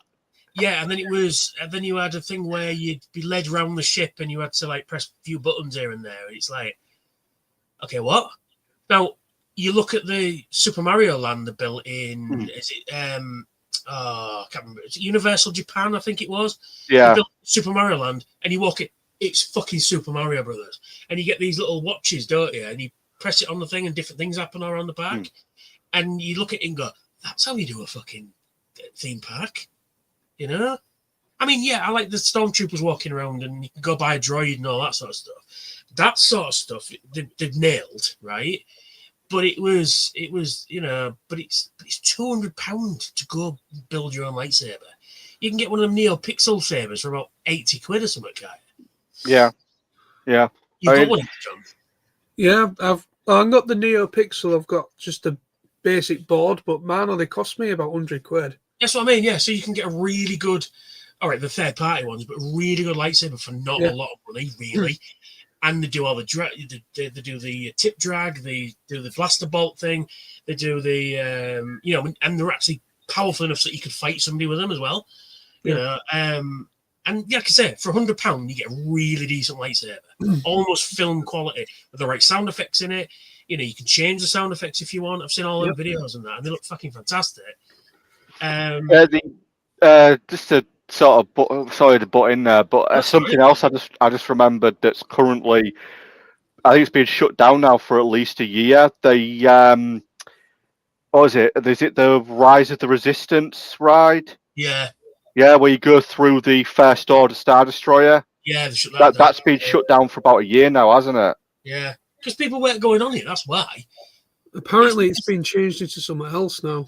Yeah, I think they're on about opening it up again as something else. People want Clone Wars, or they want original trilogy stuff, and that's what people want. They don't want these new characters. Well, that's the problem. The problem was when Disney bought. So basically, when Disney bought Star Wars, if I'm not mistaken, George Lucas gave them the scripts he wrote for 7, 8, and 9. Yeah. And they just said, no, we're doing our own thing. And that's where they went wrong. Well, they cancelled all the expanded universe stuff, all the books and that came out because they were considered canon. It was not just because where Star Trek is concerned on these ones. Any books, any Star Trek novels that came out weren't considered canon. It was only what was ever on screen was considered canon. But Star Wars, any comics, video games that weren't part of the main story, doing other things, because Star Wars, out of all the IPs, is one of the best for world building because you don't have to have a story about a Jedi. You don't have to have a story about Luke or Leia or anybody. You can have a story about anybody. Anybody doing. You can have a story about a random bloke on a planet who witnesses an Imperial Star Destroyer crash. Yeah, on his planet, or a criminal type, or you could do a modern, like a gangster story, but in the Star Wars universe, you could do that because it was set up that way. But now they pick and choose what they want out of the expanded universe because there's some absolute corking stories in this expanded universe. One of my favorites was Shadows of the Empire. Right, it's one of my favorite Star Wars books. Love that. It was back in the day, it was a film without a film because it came out. There was comics. There's a comic book story. There's action figures. There's books. There's video games, and even a soundtrack for a film that wasn't a film. It was a real weird thing they did, but it was good, and it tied you over till because then the rumor mill started that they were going to do prequels, and it was except Rogue One is the exception to all this, but anyway. Because that was the rumor mill that started that they were going to do sequels, going to do prequels, and my first thought was they're going to do the stealing of the Death Star plans, and I bet you the last shot of the film was the Tantive 4 going off into hyperspace, which is what I got in Rogue One. It's like, oh my god, they fucking went into my head in 1994 and saw it. You know what I mean? Because it was almost the same angle I had envisioned in my head of it going, holy shit. See, that's how you do a fucking film that caters to the fans, right? They need to get him back to do another project, I think. Gareth something that directed that. It was Gareth Edwards, yeah. I think the guy who directed the first Godzilla film, one of the Godzilla films. Yeah, he did the first Godzilla film, but that film. Oh no, I've got fucking things about that. It's like, we haven't seen Godzilla for an hour, but then if you watch the original Godzilla films of the 70s and 80s, you don't see Godzilla till at least an hour into the film anyway. You might see him at the beginning, but then it's a lot of preamble before he turns up. Yeah. Anyway, Godzilla versus Megalon, he doesn't show up till about 30 minutes to the end of the film, when the fucking Godzilla's going to fight the beast, and then it cuts to the army guys. I was like, no, just send the army guys. I want to see the fucking dinosaurs throw down. Come on. Anyway, what was I saying before that? Right, I think at this point in reality, this point in time, I think Star Wars should go on hiatus for at least a decade. Completely gone. I mean, you can still bring out figures and comic books and all that sort of stuff, video games, all that sort of stuff. But movies, TV shows, just done for at least 10 years. Not a peak, nothing, right? Just completely gone. Like they did in the 80s. After Return of the Jedi, there was still Star Wars bits out and about, and you got novels, and you got this, that, and the other thing and that as well. And then out of nowhere, drop a trailer and go bang. You go, fucking shit, what? Is it doing another Star Wars film? And it's one of those trailers that you look at and you think, I can't wait to see this film. Like the trailer for Phantom Menace. What's in Phantom Menace? The fucking dual lightsaber. That was the moment everybody was like, gotta see that now. Right? Say what you want about Phantom Menace, but it's infinitely more watchable than the fucking shit they're churning out today. Yeah, there's something that's definitely sort of worth mentioning, especially with the thing is at the moment, the thing within internally within Star Wars at the moment is Kathleen Kennedy's desperation to push a Rey film when nobody wants it. Nobody likes the character of Rey, but she's desperate to do a Rey film. And going back to the last Star Wars celebration when Daisy Ridley came up on stage and Kathleen Kennedy announced they're going to be doing a Rey film, the rumor is that was completely an unknown. Apparently, Kathleen Kennedy snuck Daisy Ridley in last minute and just boom. Oh, by the way, we're doing this film with Rey. She's coming back. And apparently all the executives were like, what? No, we're not. There's nothing on the books for that. And she's been trying to push it ever since. But I saw the video, and I remember them coming out and going, we're doing another Rey film. The audience kind of went, what? Huh? Like, it wasn't like, woo, Rey film. Yeah. Didn't we just have 3 Rey films? You know what I mean? It was kind of like, a huh? There was a couple of woo in the background, but mostly it was kind of, oh, okay. Now, you see, there's nothing wrong with introducing new characters into Star Wars. Nothing wrong with that at all.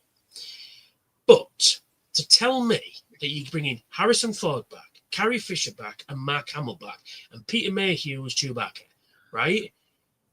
And you got C-3PO and R2-D2 in there, and Lando Calrissian and thingy, and you're telling me you couldn't put them into the same scene together, right?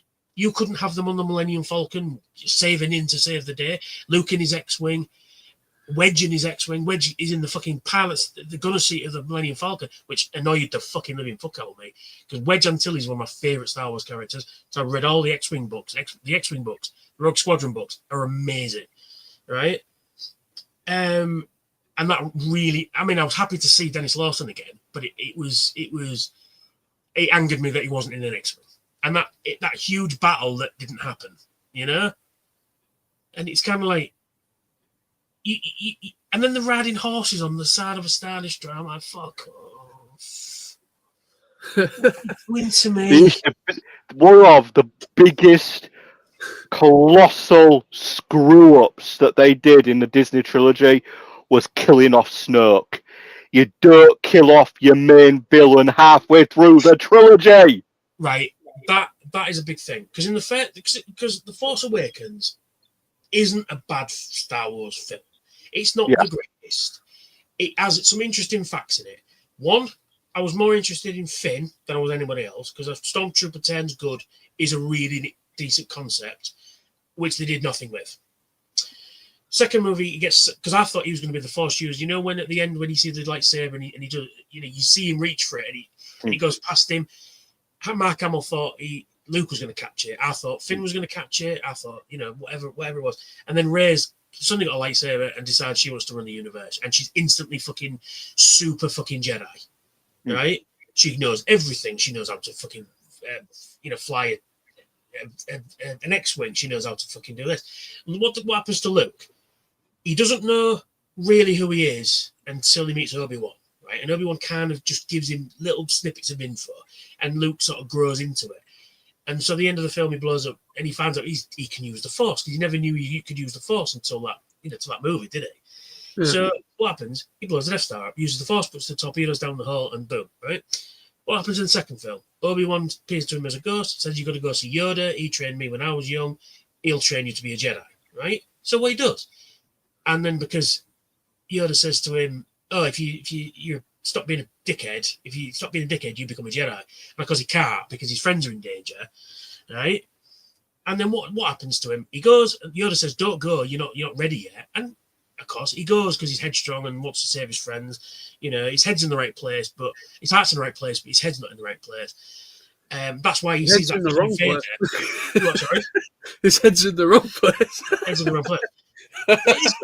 No, what I mean is he's not thinking straight. He's not in the right frame of mind. Yeah. The vision of when he sees Vader on Dagobah and he cuts his head off and he explodes and sees Luke's head inside it, that's telling him that if he carries on the way he's going, he will end up. He'll go to the dark side. Yeah, he'll go to the dark side and end up just like Vader. So he goes, what happens? Goes to Cloud City, not ready. Vader kicks the living shit out of him, cuts his hand off, and then he's like, "Oh shit, yeah, maybe I shouldn't have done that." Right? So he learns from his mistakes, and then later on, you see him in Return of the Jedi. He gets angry, doesn't he? He starts whacking Vader like that, and then because that scene where he's going like that, and then Vader goes, "Fuck shit," and then he looks at him because he's cut Vader's hand off, and he looks at the robot hand, and then he looks at his own hand and thinks, "Shit, that's me." Yeah. And then he realizes, like, no, that's it. And then he throws his lightsaber away. He goes, "No, I'm a Jedi now," you know. And that's when the Emperor goes, "So be it, Jedi," you know. But that's good writing. It's you tell yeah, you have none of that with Rey. No, she turns up, gets a lightsaber, she knows everything, you know, and then she can force lightning as well. Sorry, what? Where did that come from? You know, it's not just like because we have the best line. Somehow Palpatine has returned. Exactly. It's like, this is my argument. You kill off your main villain in Snoke for some reason, and then in the third film, it's like, well, shit, what do we do? The main villain's dead. Oh, I know. We'll bring back Palpatine somehow. We won't explain it, but he'll somehow be back. It just doesn't make any sense. Well, actually, it was explained if you played that season of Fortnite, because in that season I don't play Fortnite. I don't play Fortnite, but if you play Fortnite, it's explained how he comes back. But because nobody plays Fortnite, apart from little kids, nobody knew that, right? Nobody fucking knew that. You know? And it's just kind of like, what are you fucking doing? Does you not, you know, it's like, la la la la, the fans will love this. This is shit, but the fans will love it. No, we fucking won't. We're a bit more sophisticated than you think we are. You know? Sorry, stream people watching. We've gone right on a tangent there. I think we've lost the viewers now. But I mean, in regards to Star Wars in general, like the first two seasons of Mandalorian were brilliant. Yeah. Season 3 was hit and miss. It was okay. I'm hoping the film's going to be really good because at the moment it's probably the only thing that's going to save Star Wars. If it's terrible, then that's it. It's over for Star Wars. The Mandalorian, right, was like it was a Star Wars Western, right? Yeah. And it works really well for that. Like when my favourite bit is when to go to the Imperial base, right? And then Boba Fett shows up and he's like, oh, he's going to use the bomb, you know, brilliant, fantastic, right? And then Grogu was cute and everything, but he was only there to sell toys, let's be honest. Yeah. Right? And you see, the problem is that's done, right? That whole Yoda craze, baby Yoda craze, Grogu craze is done, right? So they're trying to do a film with him in it. But in the film, he's going to talk. And as soon as he talks, that's it. He's properly done because he's lost his cuteness. He's lost his baby talk thing. Yeah. Right? Because you know that's going to happen, right? Because he's got to grow up at some stage, even though he's a same species as Yoda. And, you know, they age very, very slowly comparatively to things. And he's 50 years old, yet still a newborn baby, nearly. You know, so as soon as he starts to talk, that's it. That's in character, done. Your cuteness is gone. He's just gone. And I think the reason why they're doing the Grogu film is because of all the things that Disney Star Wars did. The first two, like you said, the first 2 seasons of Mandalorian were great. Third season comes along, doesn't do quite so well, is because the fact that it was bait and switch. It was no longer about It was no longer about Mando himself, Din Djarin. It was about fucking Bo-Katan. And I'm like, whoa, what? Where did that come from? And then you've got cameos from Jack Black and Lizzo. Fucking Lizzo. Yeah, I know. And I'm like, what? When I saw that, I mean, Christopher Lloyd even pops up. I mean, that's no bad thing. He's not a bad. He's great. It's Christopher Lloyd. One of very few people who have both been in Star Trek and Star Wars, but that's a different thing. And I'm just like, really? Why is he? I mean, he won't even eat that much, and he creates droids to. What is this shit? You know, I think that's what caused me asthma attack. I think that. But then the thing I was waiting for most was Book of Boba Fett, which was again fucking boring. And then it's sidelined for 2 episodes of Mandalorian. So in a 6-episode series, 2 of episodes not even in it. His own show is not even in it. But the reason why those 2 episodes are there is to get Grogu back with the fucking Mando. He should have just gone off with Luke, and that would have been it. That should have been it, you know, with Grogu. But you know, there it is. Sorry, I've took over. No, it's fine, mate. I mean, generally, I generally believe that the Mandalorian film will be Star Wars' last hurrah. I know they've tried to get a not Rogue One, bloody hell, X-Wing film. Rogue Squadron. They've tried to get a Rogue Squadron film going for a while, but that's just never taken off. But they keep announcing films, and then they don't, and then nothing happens. They get cancelled. Like the Rey film, must have had fucking 100 writers at this point, and then they had that fucking now I want to say Iranian woman who was an activist, and then she goes, "Oh, I've never done this type of film." Yeah, she directed a couple of documentaries. Yeah, about the plight in Iraq or something. It was. Yeah, you know, and why is she still attached to it, or is she bye-bye? At this point, I don't know. And it was like, yeah, she made the statement, I love making men uncomfortable. I'm like, but why would you say that?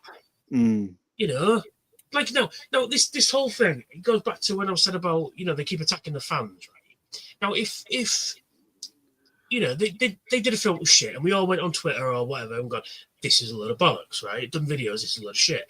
Now, if the fucking actors or directors or people involved gone, do you know what? You're right, it is a big pile of shit, but stick with us for the next season, we'll sort it out.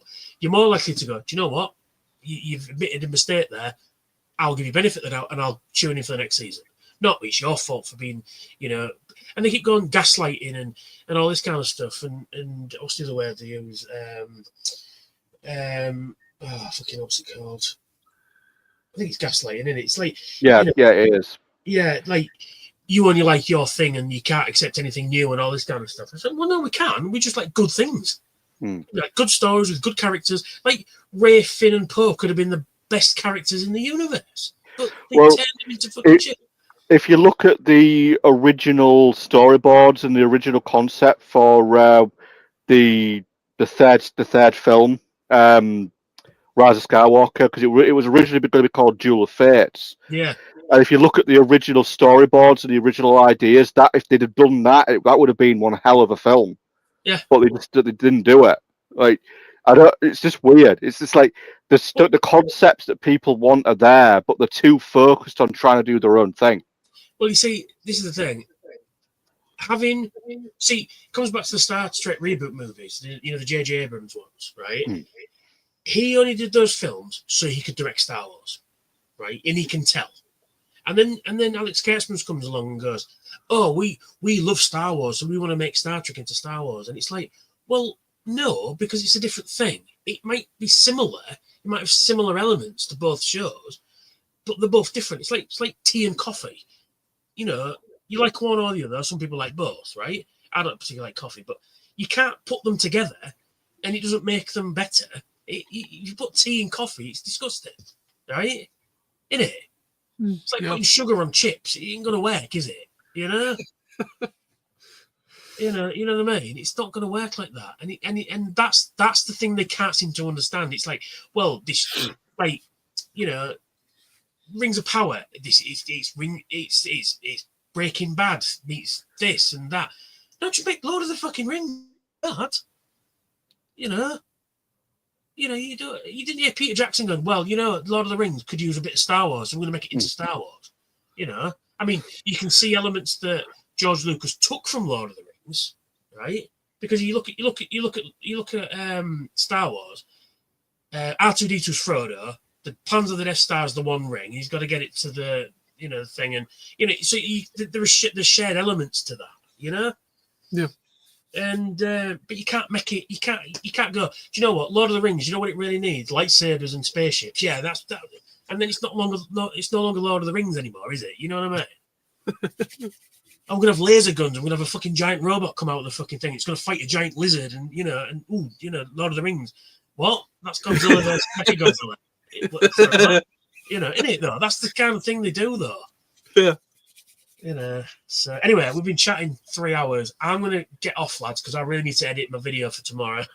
No problem. Thanks for having us on. Thanks for letting me rant and rave a bit and that. So I do appreciate you having me on, lads. So, no problem. No worries. We should make this a regular feature, actually, to be fair. At least once a month, pop on and just chat a bit and just. I'm just going to quickly just fire thingy these. Oh yeah, I'll comments, and then we'll call. I was thinking of calling it a night now anyway. To be honest. 93 hours. Yeah. 3 hours 20. Not too bad. Where are we? There we are. Raymond says Star Wars today is far removed from the original Star Wars, so the new Spaceballs should fit right in. Yeah. Well, Spaceballs is a better Star Wars film than the new Star Wars film. Adam says, would you all like to see season 2 of Kenobi? I would, yeah. I know Kenobi season 1 is a bit, but I would like to see where it goes if they did decide. I don't think it needs a season 2, quite honestly. I'm not saying I wouldn't want to watch it. It's just I think where it ends, there's no more story. I don't think you need to put a story in there. You can wait till episode 4. I think. I mean, don't get me wrong. It's not like I don't want to see another series, but I don't think there needs to be one. If you know what I mean? Yeah. Yeah, I see what you're saying. One thing I want to see, because they basically kind of teased the idea in the Ahsoka series, is basically live action Clone Wars. Because they basically teased that in the 5th episode of Ahsoka. They did, but I don't think we'll see it, quite honestly. Because then it's not the new stuff, is it? Yeah, but if they did it, fans would go for it. Yeah. The type of stuff fans want. It is, but I mean, they won't do it just because it's not Rey fucking Palpatine, is it? No. I mean, I'm not saying you're not wrong. You're not wrong there, Sam. It's just I don't think Disney would do that. No, you're right. They wouldn't, but they should. They should, yeah. I'd like them to do either Darth Bane live action or Starkiller. Again, you're not going to see those characters. No, not properly. If they do Starkiller, it'd be like Well, even though you can kind of like with the Force use move a freaking I'll Star pull a Star Destroyer. Destroyer. It'll be it'll be a black trans woman.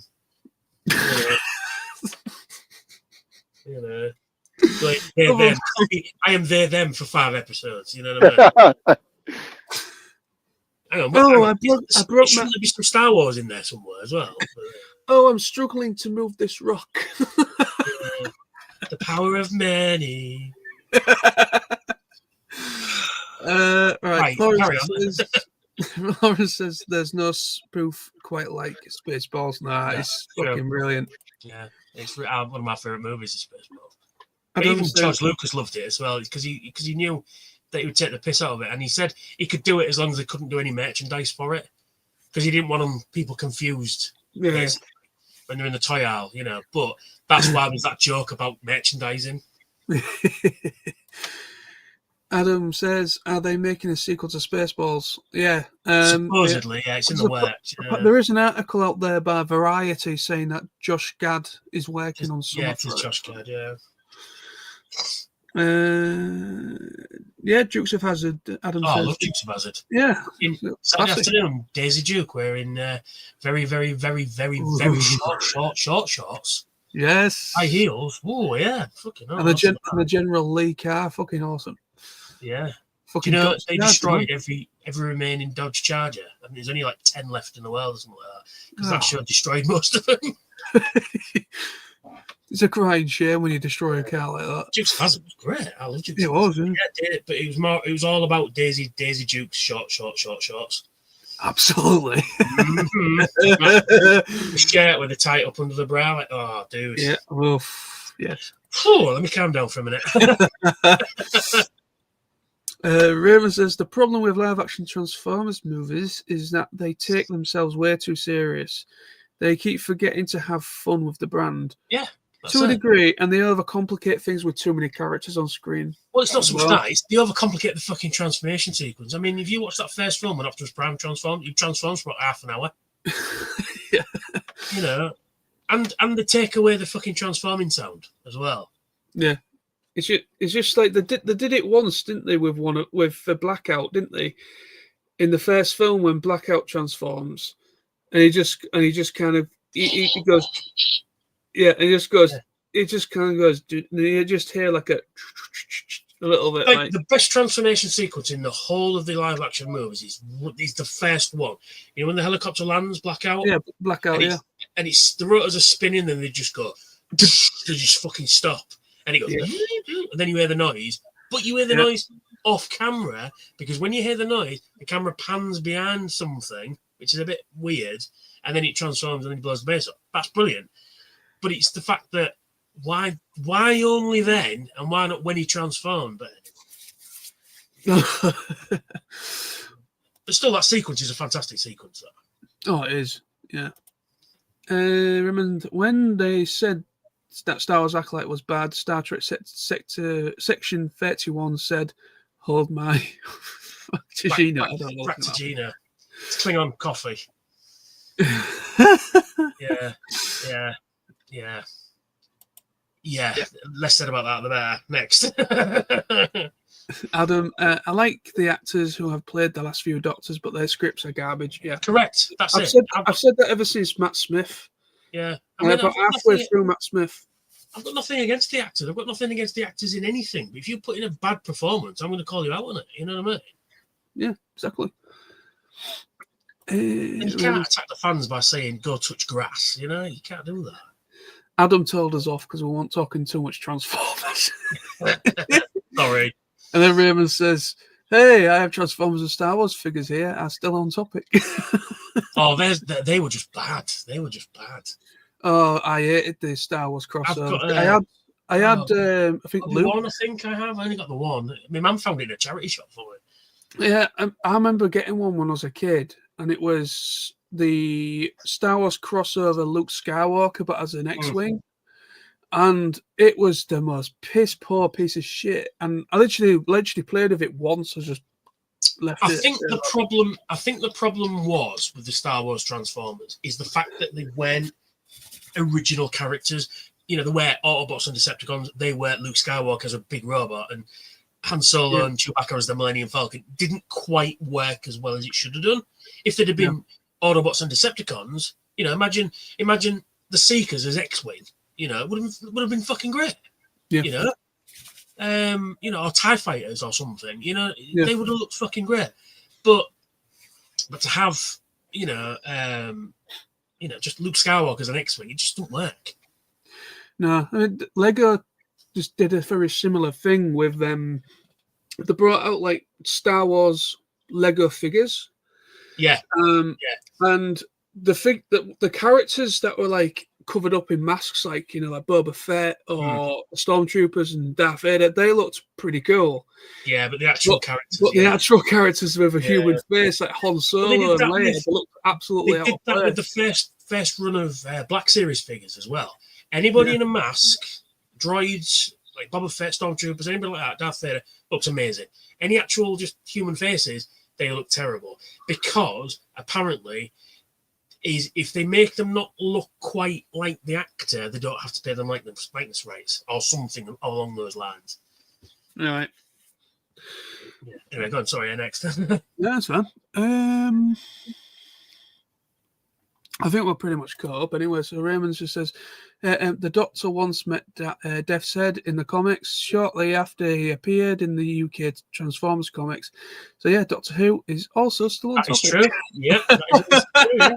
Seventh Doctor, who shrinks him down to human size, and he's not happy about it. Somehow Megatron is back from being Galvatron. Yeah, that as well. It's like, where you Galvatron in the last film? What?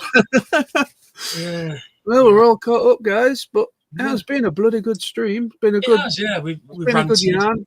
Talked about anything. Transformers, TFNation. For about 10 minutes, we talked about fucking shit. Then we talked about bloody all sorts of shit because Sam opened his mouth again.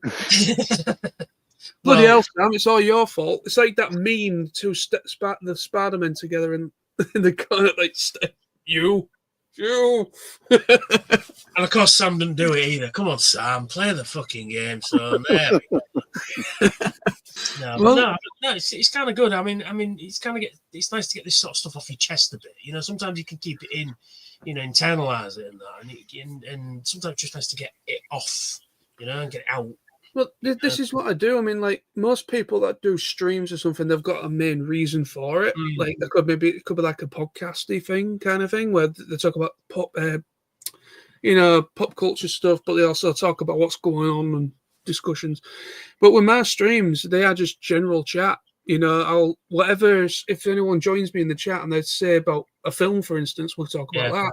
Well, it's not just one. It's just not. It's a general thing that I do with mine, and I enjoy general chat about shit.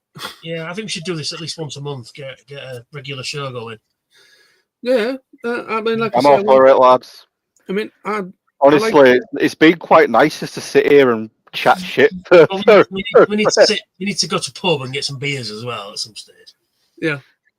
But you two are always fucking working. I'm sat here fucking twiddling my thumbs, twiddling my thumbs. Because I'm just fucking bored shitless. So yeah, I mean, when I've not bought Leo Kaiser, I usually have some money, so we'll have to sort something out. Yeah, definitely. I mean, like I say, I'm up for doing. Obviously, I want to do more live streams, anyways. So, yeah, me too. Yeah. I'm trying to do them at least every fortnight or something like that.